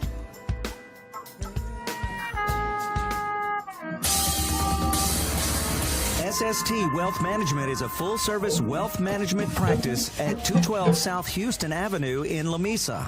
Owner Ray Stevens, a financial advisor with Aventax Wealth Management, offers full-service financial planning and wealth management. Give Ray a call at 806-872-3030. That's 806-872-3030. SST Wealth Management proudly supports all of our area youth. At Texas Sports Broadcasting, we believe all high school athletes deserve media coverage. That's why it's our goal to create sports radio stations for your school. The TSB network finds hometown broadcasters, folks from your community who already know and support your student athletes. Texas Sports Broadcasting creates stations that are in your community for good, with local support and coverage of all school events, from your main varsity sports to track and cross country, and even rodeo and stock show events. Find out more at TexasSportsBroadcasting.com. And we are back again. We're at the half. Score is 40-6. Winca is up on Lamesa. About 12 minutes left to go in the half. We're going to take a moment and check out some scores from around the area, not just district. Andrews laid it to Lubbock, the Westerners. They won 55-21. Monahans is up on Denver City at halftime, 35-6. Shallow Water is up on Idalou, 14-8. Seminole is beating Pecos at halftime, 35-13. Ropes is up on Tahoka, 21-12. It looks like Littlefield is up at the half on Brownfield, 28-6. Muleshoe is up on Abernathy, 21-0. Post is up on Slayton in the third quarter, 14-6. Forsyth is beating Kermit, 27. Well, it said 27-13, but as I was scrolling, it changed it in the app to 21-7. So we're going to go with 21-7. I guess somebody updated it. At halftime, Clyde is beating Sweetwater 20-0. Snyder is beating Big Spring 28-6 at halftime. Sands is up on Lorraine 35-28. Borden County is up on Highland at halftime 32-16. And in the second quarter, Klondike is beating Ira 40-22. So talking about the first half, we kind of both have the same observation. You know what? We have the ability to move the ball. It's kind of the same way it's been, but when you don't, you know, when everything moves so quickly and you get 3 plays total almost in the first quarter, and you're all of a sudden down by 3 touchdowns, and they do an onside kick and things of that nature, it's kind of hard to get your footing when you don't really have any offensive set. You know, if. And we don't want to Monday morning quarterback this, but you know, what kind of adjustments do you think we should make in the locker room? Man, I would just like to see them try to come out and spread it out. I feel like we have 4 or 5 really good skill players, but like I said before, it just seems with the offense we run, we're put in a box, and by the time we get outside, there's 4 or 5 guys waiting on us. So I would like to see us either spread it out or get our guys in space more often. And defensively, you know, obviously it hurts we're down, 2 or 3 defensive backs. Mm-hmm. So that hurts in itself. And it just comes down to me, you know, to being disciplined, making tackles, and you know, you got to want to play defense. Right. You know, and so I understand the quote-unquote weather that's been over the football program for a while, and it's not always fun playing, being down 40-6. But I just hope that somebody in that locker room will pep them up, man, and like Raider said, you know, the game's not finished till it's finished. Right. So absolutely. Well, and you know, even on that last drive that we had, we moved the ball well. You have plenty of receivers out there. I mean, you've got Adam Garcia and Pedro and DV and Elijah Maldonado, and I mean, you know, and I'm sure I'm missing some there, but you know, you can also run Benito out into the flats if you need to, and you're looking at 4 or 5, 6 receivers, and you know, you don't want to say abandon your offense. You know, that old adage, you dance with the one that brought you. But when you're down by 36 points in a half, you need to get some points on the board quickly. Yeah. And you know, there is also something to, you know, you don't really know how prepared you are for changing that to that kind of offense, because I don't know how much they practice that during the week. But you're absolutely right. There does need to be some sort of quick spark coming out of the locker room if you're going to have any chance of getting back in this game. Because, you know, without extra points, you're down by 6 touchdowns. Did I do that math right? 6 times 6, 36? Yeah, that's right. Okay. You know, obviously with extra points and stuff, it's a little bit less than that. But it's one of those things where you need to do something, and you need to do something quickly, and you know, try and get some things going your way to where you can try to get back into this ball game. Yeah, so get the kids going. So Lamesa's band is out; they're getting ready to play. Again, kind of like I mentioned last week on the YouTube broadcast. We are, or on last week's broadcast, we are actually on the radio primarily, but at home games we actually pipe the audio into the YouTube broadcast. So I apologize if we go to a break and you're not able to hear the band quite right or something. It's one of those things that you know, we can't just have dead air on the radio broadcast. But in us playing commercials and things of that nature, we you know, are talking about the first half or something, it goes over the band, and that I guarantee you that's not intentional. for the person who commented on the YouTube channel last week. I just wanted to let you know that we're not trying to drown out the band. We are on two different mediums, and the second medium doesn't really lend itself to what we call dead air. So it is what it is. The band actually is doing a show called Romeo and Juliet this year, and they actually have they've got all their set together. They've got that stage that the welding department built for them that is pretty awesome, to be honest with you. That stage is pretty cool. And then they've got their banners and stuff, so it looks like they're getting ready for competition. And as we hear about that, we'll bring you more information about that. And I hope to spotlight a band member on one of the future broadcasts. So over the next couple of weeks, we've got the ag department and cheerleading, and then I'm hoping to catch the band in the next couple of weeks as we get into district. We're going to take a quick break. Thanks some more of our sponsors. As fast as this game is moving, we'd like to get some sponsors in on the half during the halftime, because I'm not positive how much we're going to be able to do it in the second half if the second half moves as fast as the first. So we'll take a quick break. Thanks some of our sponsors. You're listening to Golden Tour Radio on Texas Sports Broadcasting Network, brought to you by SNC Oil Company and Medical Arts Hospital. See you in here in just a moment. The folks at Lamesa Butane are proud supporters of all of our area student athletes. For all your gas, diesel, and propane needs for your farm or ranch, give Stacy a call at 1-800-772-5201. That's 1-800-772-5201 on South Lynn Avenue in Lamesa. Good luck this season for everyone at Lamesa Butane.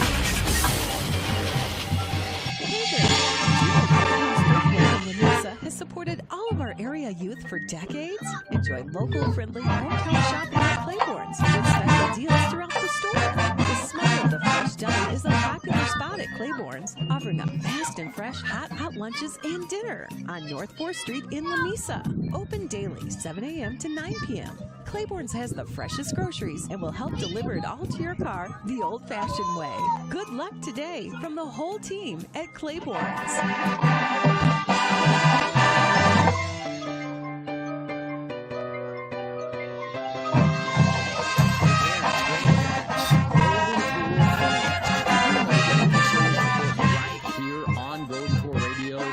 Special tour or lady tour for less than a cup of coffee a day.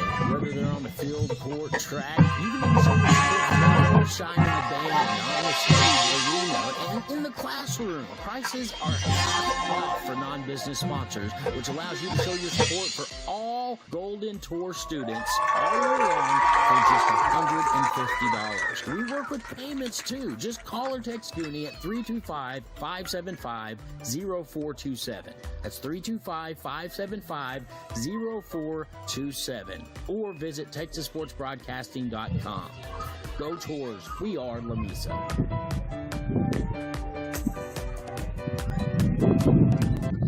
Hometown, local businesses.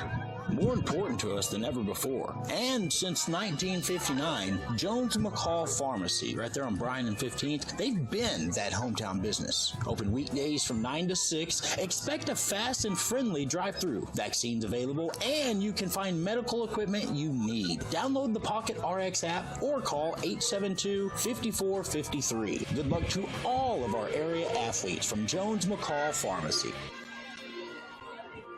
Lamesa Physical Therapy and Sports Rehab is ready to get you back in the game.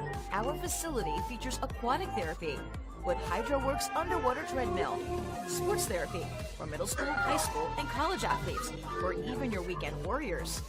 We accept most insurance, or you can self-pay with a discount. Check out our monthly membership option.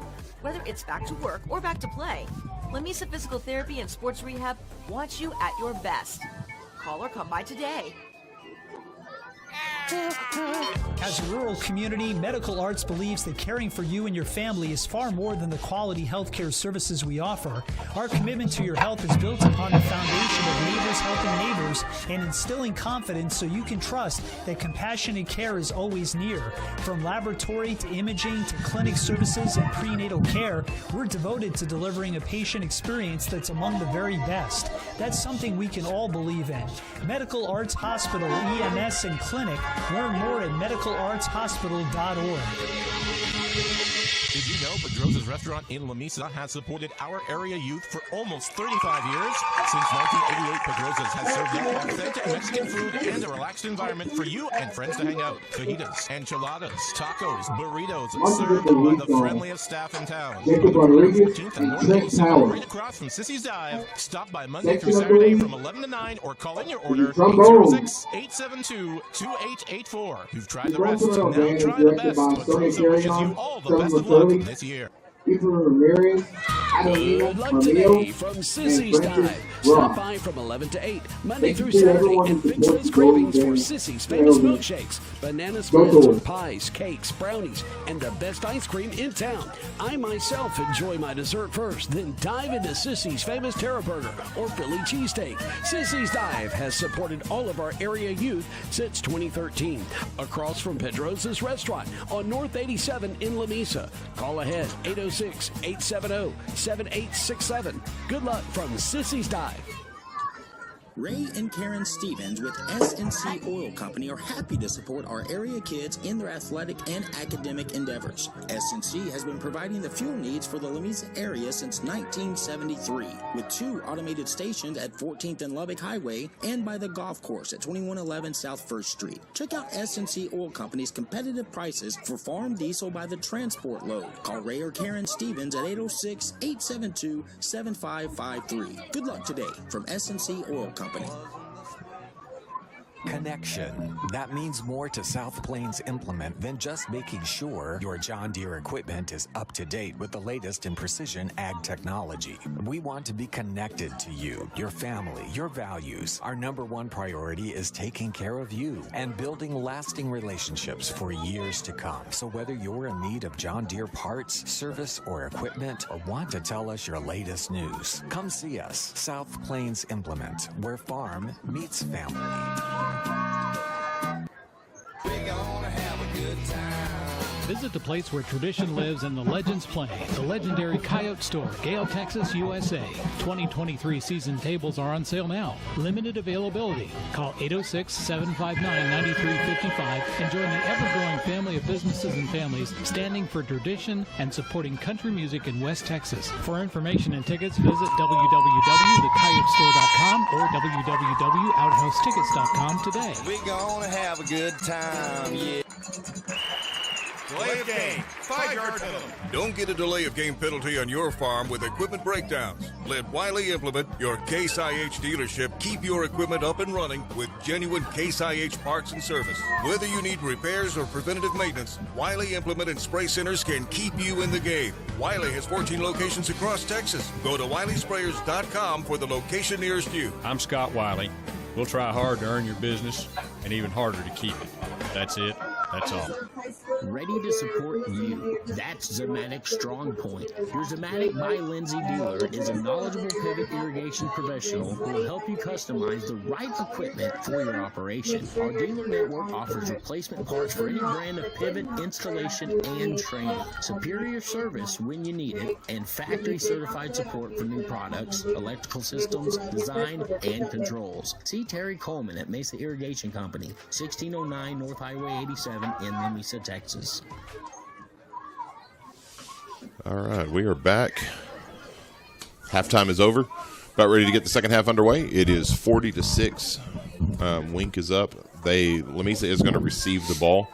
They'll be moving left to right, back kind of towards the high school in that direction. Looks like we've got Pedro Barrios. Gracious sakes alive. I only had him in class in the 7th grade. Pedro Barrios and D.V. Lugo out on the field back to receive. I thought we got a new kid. I know, seriously. I'll tell you what. When my brain stops, it stops hard. All right, here we go. They are back to kick. And number 44 gets his leg underneath it. Kick is up. Short. And it's going to go out of bounds yes, at the 21-yard line. We got it at 30 last time. Let's see if they do it, put it there again, or do something crazy. It looks like they are, in fact, going to place the ball at the 30. Far hash mark.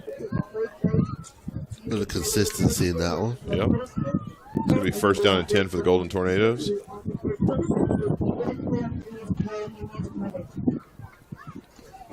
All right, here come the Golden Tornadoes. Number 0 put his hand up for a high five, and most of the Golden Tornadoes ran right by him. Noah Garcia, he's never one to turn down a high five. He turned back and ran back and gave him a high five, shows the sportsmanship there. All right, so 2 receiver set, but in tight. It's going to be a false They're going to call false start. Gumming.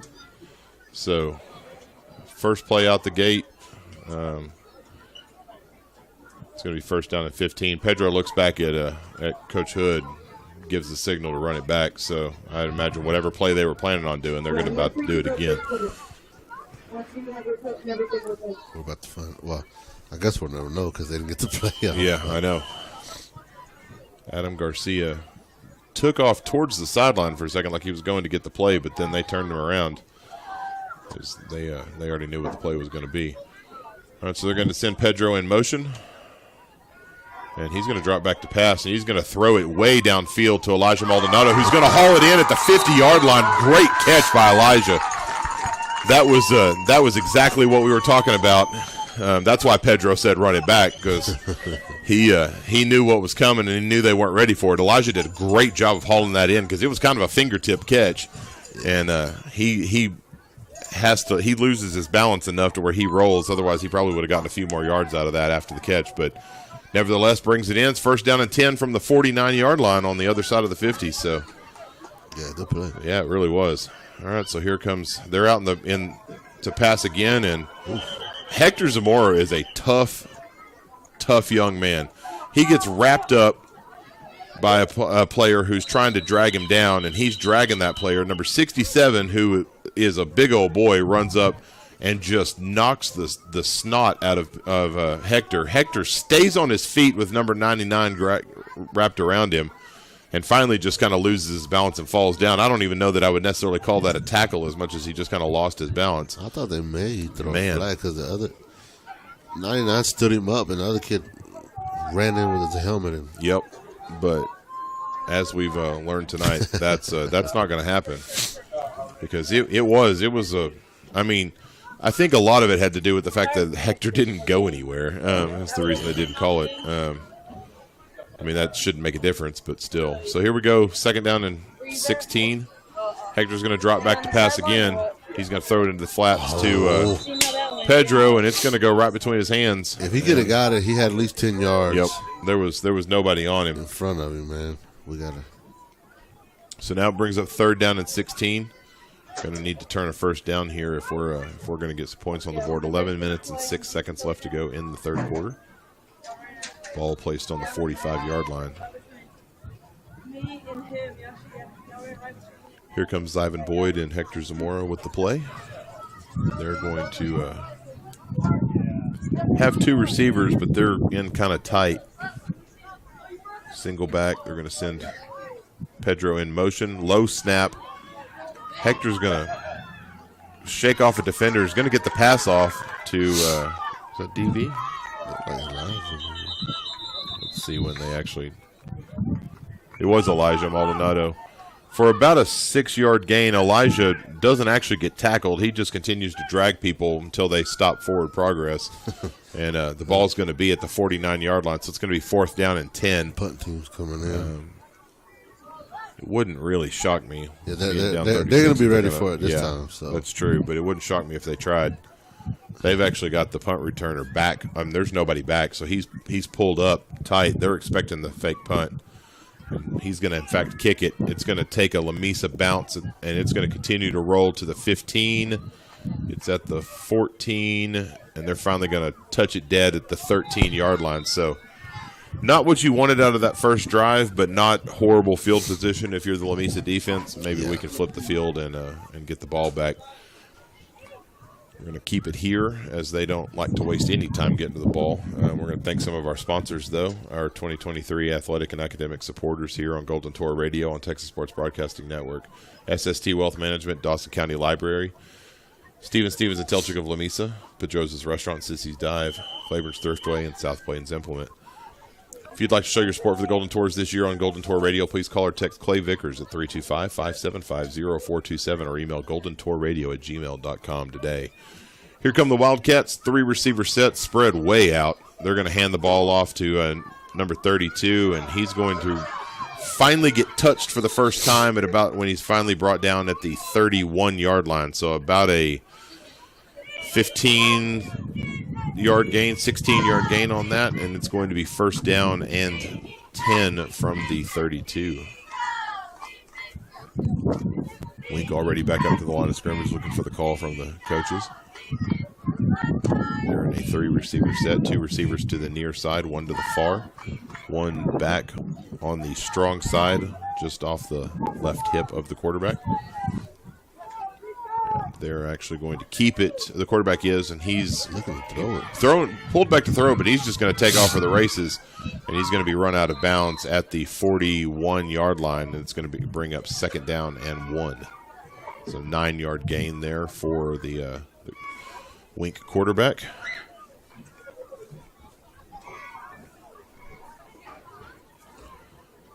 He's discussing something with the coach.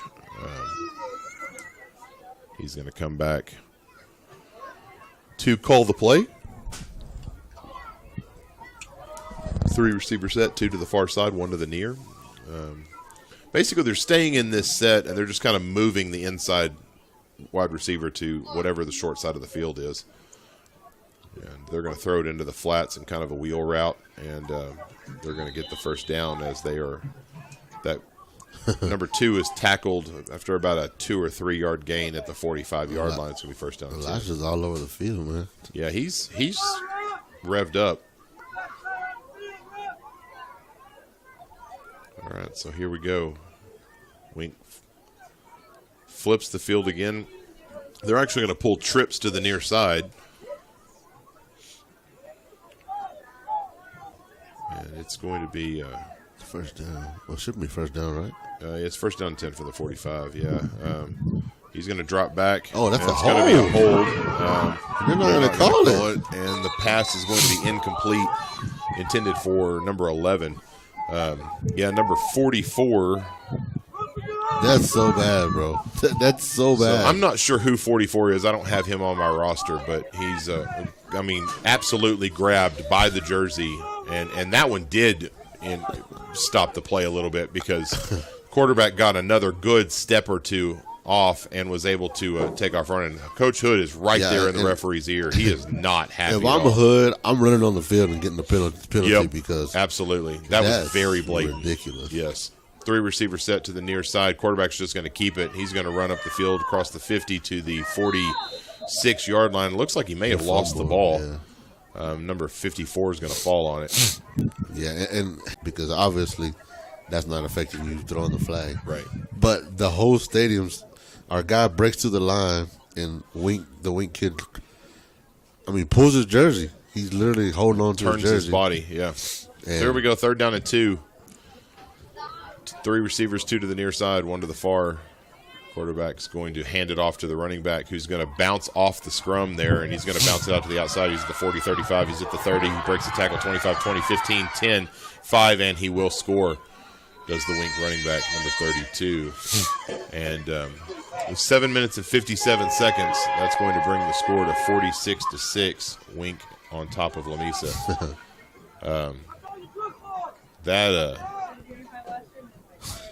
You still need to get the stop. You still need to get the tackle, but it's not helping you when there are blatant calls. Again, that was very easily a sack because the quarterback didn't realize that the lineman had broken through until he was right up on him, and the hold was already taking place, and probably would have gotten the sack there. Nevertheless, the extra point is down. It's up, and it's good. And so with 7 minutes and 57 seconds left to go in the third quarter, the score is Wink 47. Well, now they're calling it no good. I thought that went through. Okay, so they're going to keep it at 46-6. We're going to take a break. Thank one of our sponsors. We'll be back here in just a second. You're listening to Golden Tour Radio on Texas Sports Broadcasting Network, brought to you by S&C Oil Company. I don't know that I would necessarily call this sportsman-like at this point. Number 0 keeps asking for high fives when they run out. He's clearly rubbing it in that they've got a lead. All right, so here we go. 2 receiver set, 1 in tight to the far side, 1 out wide to the near side. They're going to send Elijah in motion. They're going to run that trap play to Pedro. And there's a guy waiting for him right as he comes across the line there. He's going to be tackled for a 3-yard loss. I mean, if I'm in high school, I'm probably walking out and slapping that guy in the face. Like, clearly you're taunting. Yeah. You know what I mean? Yeah, absolutely. It's low-key taunting, but it's taunting nonetheless. Yeah, for sure. But then there's that also other school thought we used to say in basketball, if you don't want them to taunt, don't let them score, True. So That's true. All right, they're going to send Elijah in motion again. They're going to hand it to Benito. Benito's going to push forward, and he's going to get tripped up really by his own guy who was blocking out in front of him, which really wasn't that guy's fault. Number 51, Lucas Acosta, it was more Benito was running faster than Lucas was because Lucas had a guy and was blocking him. And it's going to be about a 4 or 5 yard gain. It's going to bring up 3rd down and 6 from the 34-yard line. 6 minutes and 36 seconds and counting left to go in the third quarter. The score is 46-6. Wink on top of Lamesa. Here comes Elijah Maldonado in motion. They're going to hand it off to Benito again. Benito's going to push forward and is not even going to get touched until about the 42-yard line where he's finally brought down. That's going to bring up 1st down and 10 for the Golden Tornadoes. Pop up, Benito. Noah pancaked the guy on top of the guy that tackled Benito, so we had a little dog pop. He's a little slow getting up. Speaking of pancakes, I don't know if you follow Jeremy Hernandez, the coach here, but his most recent photo set on Instagram was was a few of the linemen eating pancakes in the culinary area. Snap is on the ground underneath Hector's legs, and he's able to fall on it, but not before he loses about 7 yards. So it's going to bring up 2nd down and 17 from the 36-yard line. Yeah, if you get a chance and you're on Instagram, go follow Jeremy Hernandez. He's doing some really good work trying to get into the photography game. He's taking some great pictures at all of the Lamesa events. I'm looking forward to see what else he can bring. They're going to send Pedro in motion. That was okay. I was about to say, I didn't think they were going to throw a flag there for a second, but number 12 was about 4 yards deep offsides when the ball was snapped. And I think he just went on the motion and not on the ball, and I think everybody, including the refs, were surprised by it, and it took them a half a second to throw the flag. But they did, in fact, do that, so it's going to be a 5-yard pickup for the Golden Tornadoes on the penalty, and it's going to bring up 2nd down and 11 from the 41-yard line. 5 minutes and 10 seconds continuing to count here in the third quarter. 46-6. Wink is on top of Lamesa. Here comes Lamesa as they break the huddle. Going to be in a 2-receiver set, 1 to the far side, 1 to the near. It's going to be number 2, Xavier Vela, to the near side, and I can't tell who it is to the far side. Hector's going to drop back, and he's going to pass it across the middle of the field to Elijah Maldonado, but it's going to be just behind him. Luckily, no one was there to pick it off, and it's going to fall incomplete and bring up 3rd down and 11. The receiver on the far side was Adam Garcia. I want to make sure and call out as many of the young men's names as we can here on this broadcast. Ivan Boyd and Hector Zamora bring in the play call. They break the huddle, and we're ready to go here on 3rd down. Going to be in tight 1 receiver set. Well, I guess technically 2 receiver set, but 1 sitting right there on the line. They're going to drop back for a pass. They're going to pass it into the flats to Elijah. He's got some daylight, but is run down by the DB, number 12, and he's run out of bounds at the 46-yard line. It's going to bring up 4th down and about 6. Yeah, you'd be surprised that little check down in the flag can get you 7-8 yards. Especially if they're playing behind you a little bit like they were. And, Elijah had a little bit more open space when he caught the ball, but number 12 did a good job of closing the gap there and was able to get the tackle. Yep. Quite a bit of speed there in the secondary for Wink. All right, so here comes the play. We got Adam Garcia to the far side in the receiver spot, and that's going to be Xavier Vela to the near side. We're going for it on 4th down, and they're going to send Elijah in motion. He's going to fake the pitch, and Hector is going to kind of throw it away, and he's going to end up throwing it into an interception by number 44, who's going to run it forward to the 37-yard line. Hector was the intended receiver, and it was just thrown in front of him. And Hector did a good, or not Hector, Benito was the intended receiver. Hector throws it in front of him a little bit, kind of throwing across, kind of offset a little bit. He wasn't really squared up on the pass, and Benito does a good job of continuing on the play, and as he's trying to bring the guy down, is actually swiping at the ball to try and get him to break it up before he finally tackles him. So Wink's going to take over on downs, first down from the 38-yard line, 3 receiver set, 2 to the far side, 2 backs this time, back with the quarterback. They're going to hand it to number 32. He's going to get hit in the backfield by Hilario Ortiz, and a couple other Tornadoes are going to rally to the ball, and number 41, Jamie Sanchez, and number 44, who I don't have a name for. And they're able to get the tackle at the line of scrimmage. It's going to be second down and 10.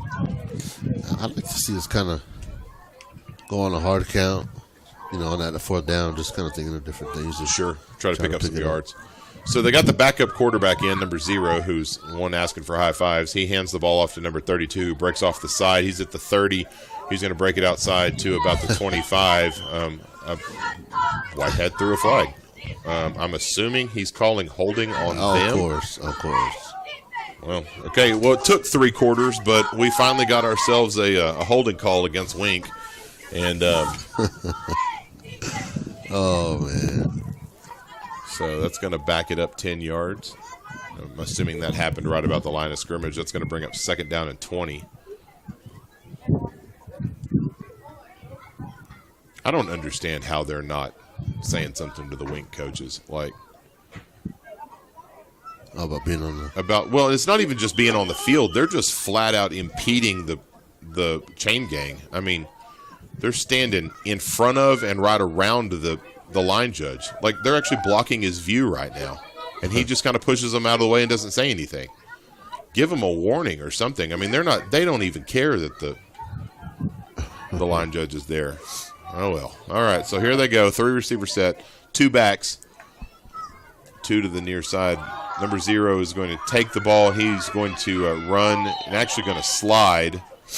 And, of course, we don't actually – I mean, we never see anybody slide in high school football. So he's actually I'd be hesitant to say he was hit because we kind of tried to jump over the top of him. But nevertheless, Whitehead decides to throw the flag against Lamesa, calls the personal foul. He called targeting. He did call targeting. Holy smokes. And the Lamesa faithful are flat out booing the White Hat. I mean, just flat out booing it. Hey, but if I'm a Lamesa defender, that's the same kid that was over here trying to give high fives on our sideline and mocking the cheerleaders. So I'm not gonna say he deserved it, but well, and I'll be honest, I don't think that looked like targeting. I mean, it legitimately looked like he started to slide as they were jumping for the ball, and they tried to actually legitimately jump over him. And there was no helmet-to-helmet contact. I don't know that I call that. But nevertheless, it's first down and 10 from the 30-yard line. And so they're going to pass it to the flats to number 11, who's going to shake a tackle, and he's going to kind of scramble around before he's finally brought down by Elijah, who's going to tackle him behind the line of scrimmage at the 32-yard line. It's going to bring up second down and about 12. Clock continues to run, 1 minute and 48 seconds left to go in the third quarter. All right, this is so crazy, bro. Wink is going to, I knew what I meant.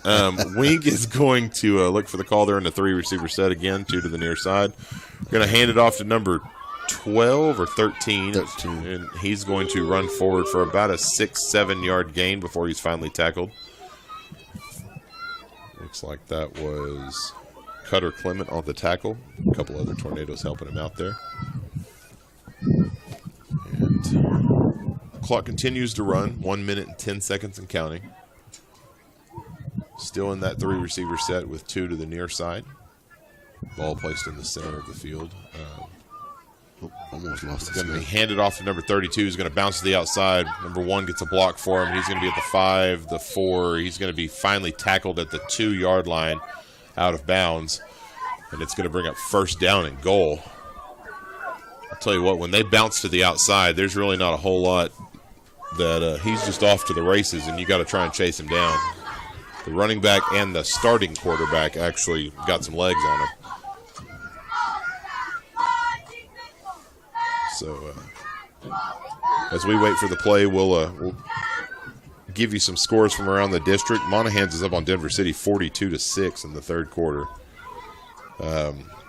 Brownfield is losing to Littlefield now 35-13. That one's opened up quite a bit. Post is up on Slayton 24-6. Forsan is up on Kermit 40-13. So, it looks like all around not a great night for the district. They're going to call a delay of game with 9.5 seconds left to go in the third quarter. It's going to bring up first down and goal from the 7.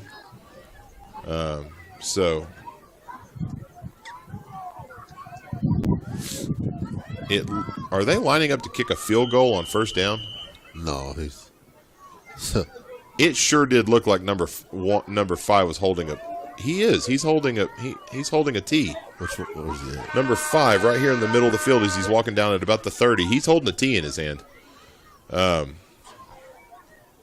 Okay. Well, let's thank some of our sponsors here as we wait for the fourth quarter to start. Golden Tour Radio on Texas Sports Broadcasting Network is presented by S&C Oil Company and Medical Arts Hospital.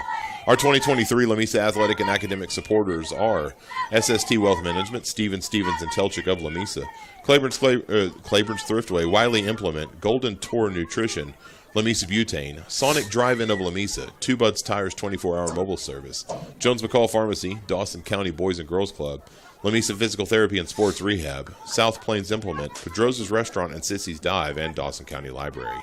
If you'd like to show your support for the Golden Tours this year on Golden Tour Radio, please call or text Clay Vickers at 325-575-0427.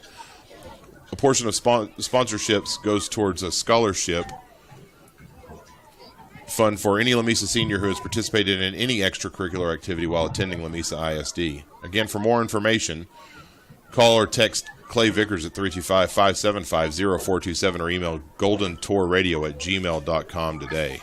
Sorry, I thought you had that memorized. No, you did. Well, I do, but then you hit me on the arm and my brain went blank. They are, in fact, lining up to kick a field goal on first down and goal from the 7. What are they doing? They're trying to scoot it back, just get a penalty. So they actually had 2 players on the left side of the line do backward somersaults to get the offsides penalty. At this point, they're just I'm not a big fan of what they're doing here. That's not just great sportsmanship. Yeah, it's not classy at all. Wink is kind of showing their true colors here. Hopefully we block it. Boy, he sure tried. He got up there to try and block it, and it was Pedro.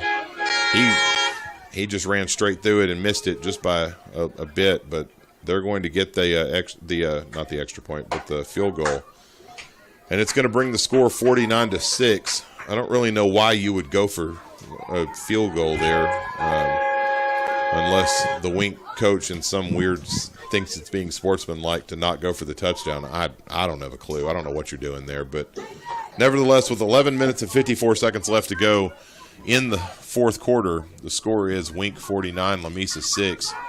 We're going to take a quick break. Thank one of our sponsors. We'll be back here in 30 seconds. You're listening to Golden Tour Radio on Texas Sports Broadcasting Network, brought to you by S&C Oil Company and Medical Arts Hospital.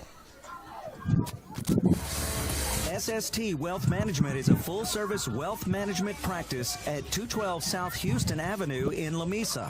Owner Ray Stevens, a financial advisor with Aventax Wealth Management, offers full-service financial planning and wealth management. Give Ray a call at 806-872-3030. That's 806-872-3030. SST Wealth Management proudly supports all of our area youth.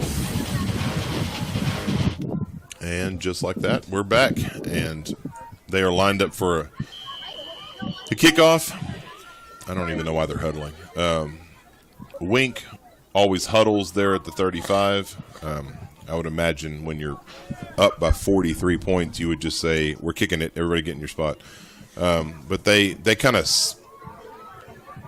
pooch kick it almost, and it's going to bounce at the 30-yard line or so. It's going to hit Zyvan Boyd in the chest, and it's going to land on the ground. Zyvan able to get turned around and land on it, though, and so Lamesa will take over. And at the 28-yard line, as Zyvan had to go back a couple of yards to get to that ball. And I'll tell you what, that wasn't necessarily on Zyvan. It took off like a shot, and just kind of, I don't know if he was trying to kick it out of bounds again or what he was trying to do, but it hit Zyvan square in the chest, and it came at him pretty quick. I don't think he was quite ready for it. I sure as heck wouldn't have been. That would have surprised the crud out of me, but he did a great job of kind of turning in space and landing on the ball. All right, so here comes Lamesa. They're in a one-receiver set to the near side out wide. They're going to send Elijah in motion. They're going to hand it to Benito. Benito is going to be swarmed by Wildcats behind the line of scrimmage. They're going to stop forward progress at the 27 rather, and that's going to bring up 2nd down and 11 for the Golden Tornadoes. All right. So here comes Adam Garcia and Xavier Vela out onto the field to bring the play. They're going to bring 40. It looks like that was J.J. Morales that came off the. Yeah, it was. J.J. Morales comes off the field. They're going to send Pedro in motion in a 2-receiver set. They're going to fake the pitch to him. He's going to roll out and pass the ball to Benito, who's going to catch the ball at about the 32 or 33-yard line. He's immediately going to be tackled, but not before a gain of about 4 or 5 yards. It looks like it's going to bring up about 3rd down and 6. 10 minutes and 38 seconds left to go in the fourth quarter. Wink up 49-6 here in this ball game. Here comes Zyvan Boyd, and Hector still getting the play from Coach Hood. So 13 seconds left to go on the play clock. He's not hurry. They're going to break the huddle with 6 seconds. They're going to have to rush to the line, and they do. 3, 2, and they're going to send Pedro in motion. He's going to fake the pitch, and they're going to be all over Hector. And there's going to be 3 or 4 Wink players who are going to tackle him behind the line of scrimmage. And they're going to call him down at the 32-yard line. 51 is Lucas Acosta. So they're actually going to call that no gain. It's going to bring up 4th down and about 10.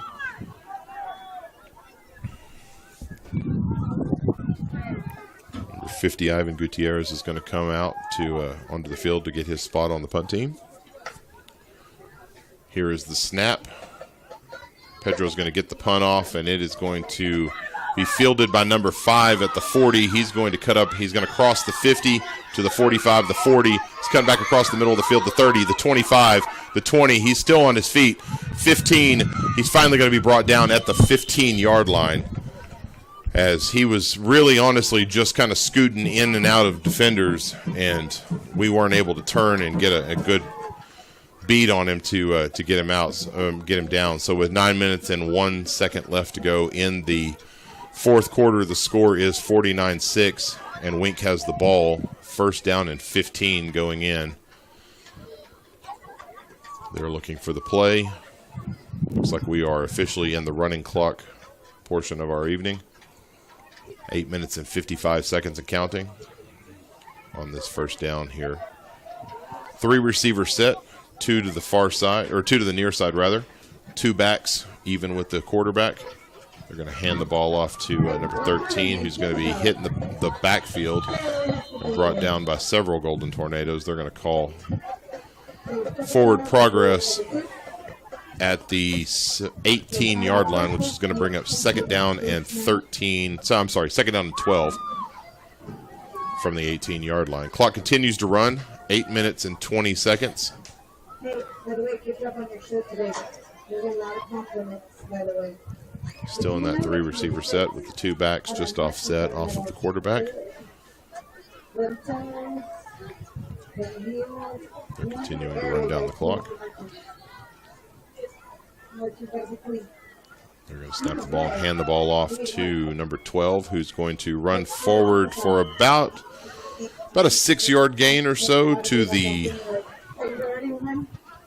13-yard line rather. It's going to bring up 3rd down and about 7. As the clock continues to run, 7 minutes and 35 seconds left to go in the ball game. And they're finally going to come to the line of scrimmage in that 3 receiver set, 2 to the near side. Ball is snapped. They're going to pass it across the middle of the field, and it was almost picked off by Aiden. Aiden had his hands on it. He was tracking that thing the whole way, and he just let it drop. And so a missed opportunity to pick up the interception there and get the takeaway. It's going to bring up 4th down.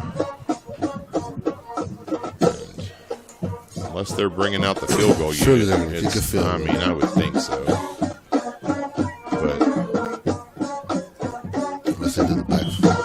Stupid backfoot thing. I mean, if you want to take, get the extra yardage and take all of that, that's fine. Just have somebody stand up and take a step back. Rolling backwards like that just seems a little unnecessary. And it looks like they're going to call timeout. Is Wink, because they're not going to get the playoff in time. And number 5 does another flip on the field. So we're going to take a break. Thank some of our sponsors. And we'll be back here in just a second. You're listening to Golden Tour Radio on Texas Sports Broadcasting Network, brought to you by S&C Oil Company and Medical Arts Hospital. Broadcasting, we believe all high school athletes deserve media coverage. That's why it's our goal to create sports radio stations for your school. The TSB network finds hometown broadcasters, folks from your community who already know and support your student athletes. Texas Sports Broadcasting creates stations that are in your community for good, with local support and coverage of all school events, from your main varsity sports to track and cross country, and even rodeo and stock show events. Find out more at TexasSportsBroadcasting.com. All right, we're back. 7 minutes left to go in the game. And Wink is lined up for the field goal. It's going to be about a 30-yard field goal. Ball placed at the 20-yard line. Snap is down. Kick is up, and it is blocked. Pick it up and run. And Pedro picks it up, and he's going to take off running. And he's going to be spun around a couple times before finally being pushed out of bounds at the 20. Let's see where they place it. 29, 30-yard line.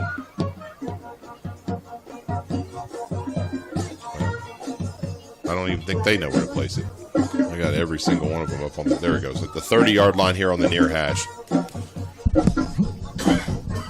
So it's going to be 1st down and 10 for the Golden Tornadoes.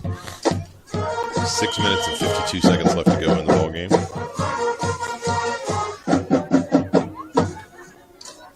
Here come the Golden Tornadoes out onto the field as the running clock picks back up. 6 minutes and 45 seconds left to go and counting. 49-6. Wink is up here in the 4th quarter.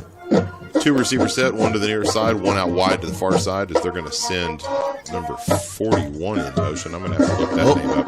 Zyvan Boyd is the quarterback. He's going to get hit as he pitches it, and the ball's going to drop as he pitches it backwards. Number 13 for Wink is going to pick it up, and he's going to run it in for the touchdown. Number 41 is Jamie Sanchez, who went in motion there, just to kind of give you the name on that. So now with 6 minutes and 22 seconds left to go in the ball game, the score is Wink 55, Lamesa 6. They're lining up for the extra point.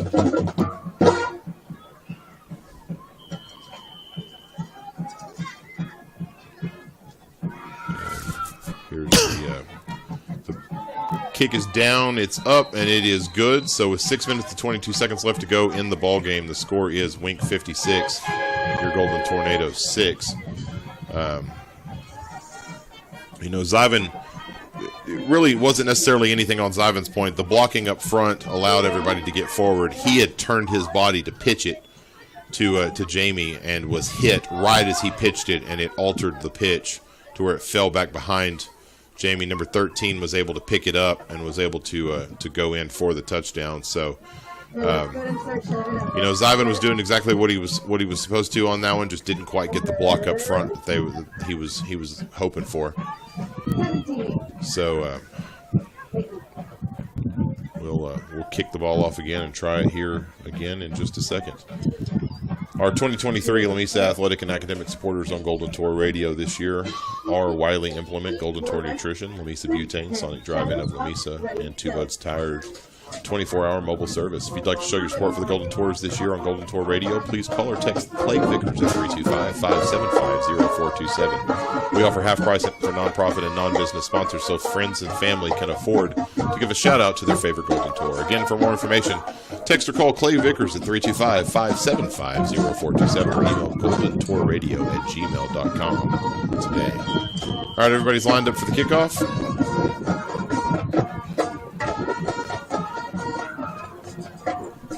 Six minutes and 20 seconds, continuing to count.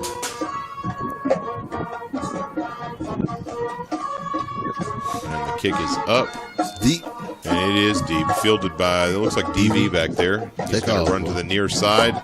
He's going to cut around a tackler, and he's going to finally be wrapped up by a few people at the 25-yard line. So nice bit of running there by DV.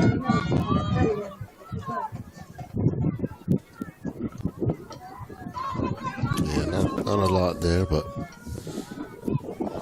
did what he could. Absolutely.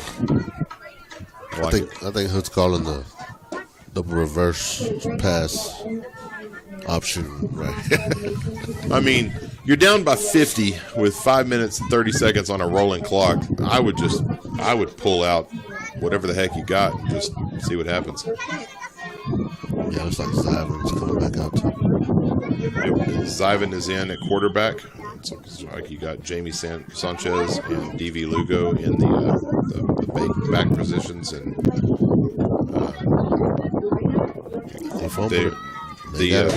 so the ball was handed to Benito, and it looks like Zyvan may have tried to pull it at the last second. I don't know. Benito thought he had it in his hands, and then he turned around. The ball was on the ground, and Wink just fell on it. So with 4 minutes and 53 seconds left to go in the ball game, Wink takes over on downs at the 24-yard line. I would imagine they're going to 62. 62 is Ruben Cardoza, sophomore.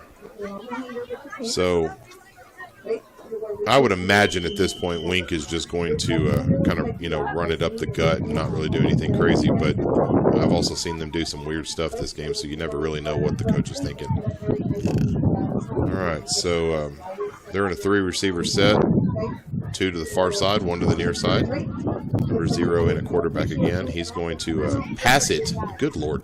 He's going to pass the ball, and number 12 is going to break off a tackle, or number 10 is going to break off a tackle. He's going to run in for the touchdown, and Wink's just going to continue to try to run up the score with 3 minutes and 57 seconds left to go. The clock continues to run. The score is now 62-6, Wink. And I kind of want to walk down there and give coaches a piece of my mind. I mean, they're running up the score. They're letting their players celebrate and do backflips and all kinds of crazy stuff. And I don't know how Wink is this year, if they're in a tough district and this may be the only big score they get. I don't know. They're 2A and they're ranked number 9 in the state. Well, there you go. But I can tell you, I'm rooting for whoever they're playing. Yeah, coaches kind of showed their true colors. Kick is down. It's blocked again. And they're going to tackle. The kicker picks it up, and he tries to take off, and he's going to be tackled by, let's see if I can get a number on Elijah. That. Is that Elijah? Yeah. That second number always just tends to get a little blurry for me from up here. So Elijah is able to stop him from getting the 2-point conversion.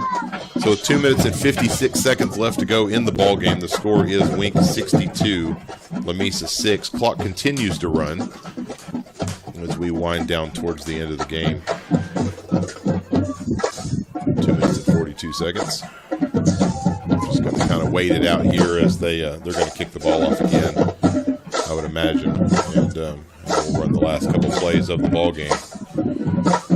We're going to be back in action next week in McCamey, Texas. Luckily, I was able to cure my ability to accidentally call Wink McCamey before the first half was over. So, but we will be in McCamey next week. Call will be at 7. We'll bring you the X's and O's on that one. We certainly appreciate every single one of you that tune in each week to Golden Tour Radio. We wouldn't be able to do this without your support, and we certainly appreciate that. Don't forget, if you'd like to show your support for Golden Tours this year, we do have the parent ability to give a shout-out to the Golden Tours. And if you're interested in doing that, just call or text Clay Vickers at 325-575-0427 or email goldentourradio@gmail.com, and he'll definitely get you set up. All right, here comes Wink. They're going to get the ball off. The kick is going to land at the 20, and it's going to be picked up by Elijah, who is going to run it out of bounds at the 25-yard line. It's tackled out of bounds. He was absolutely tackled out of bounds, but I guess now, 56-point ball game, they're just going to let it go. Minute and 18 seconds left to go in the ball game. I can't imagine they're going to get too many more plays off here with the clock continuing to run. It's going to be first down and 10 for the Golden Tours. I'm trying to see who's Hector's back. Hector is back in at quarterback.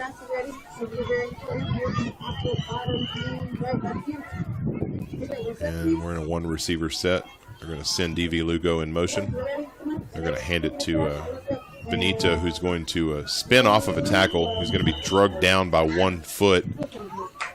And it's going to bring up second down and about 10.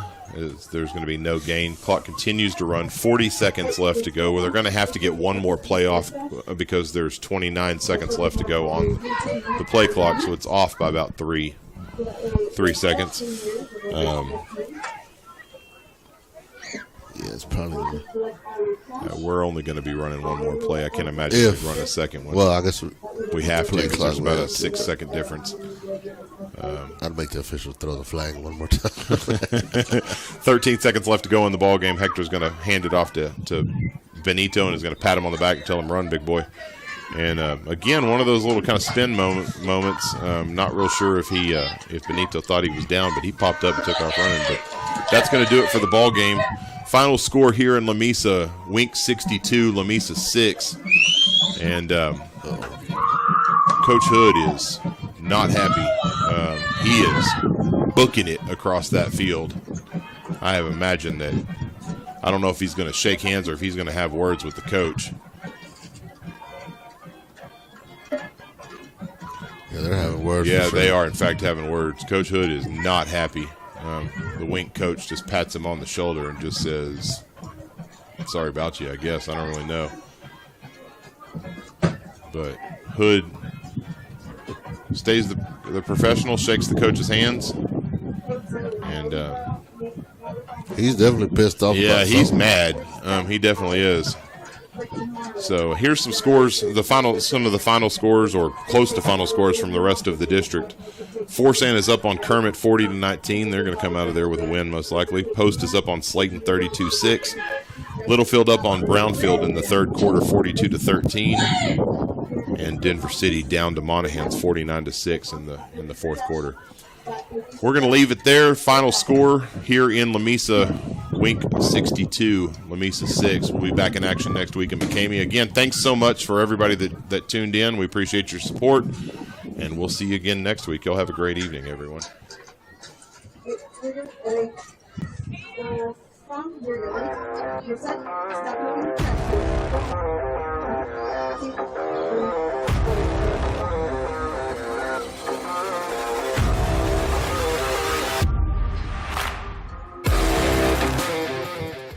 You've been listening to Golden Tour Radio on Texas Sports Broadcasting Network, presented by S&C Oil Company and Medical Arts Hospital.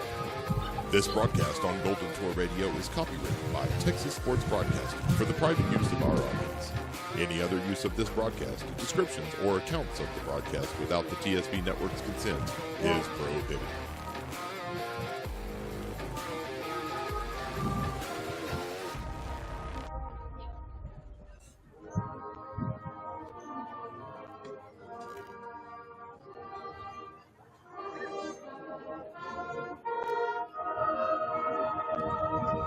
Stay standing.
Make sure that your stuff will stay out tonight. Those are section leaders, precaution section leaders, just make sure that you have it covered nice and neat and clear.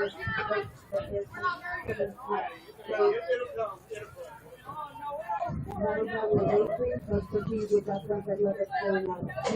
section leaders, go ahead and vote. Which then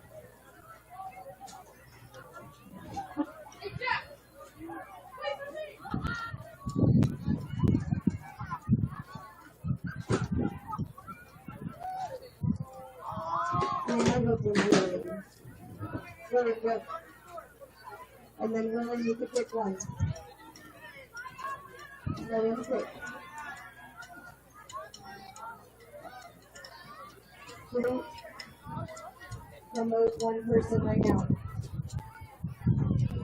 We're going to check all those uniforms. We got to check the uniforms.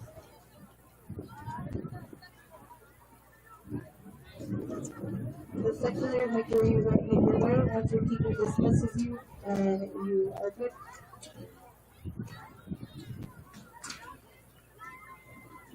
Was Miss Hadamil still here? No Hadamil? We'll let you go.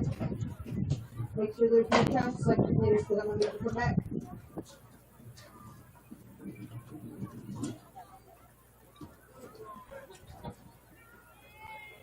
Lily and friends, Lily there. No cash. And I some color guard shoes right there. I don't have color guard shoes without a player.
We still have a trash bag up there.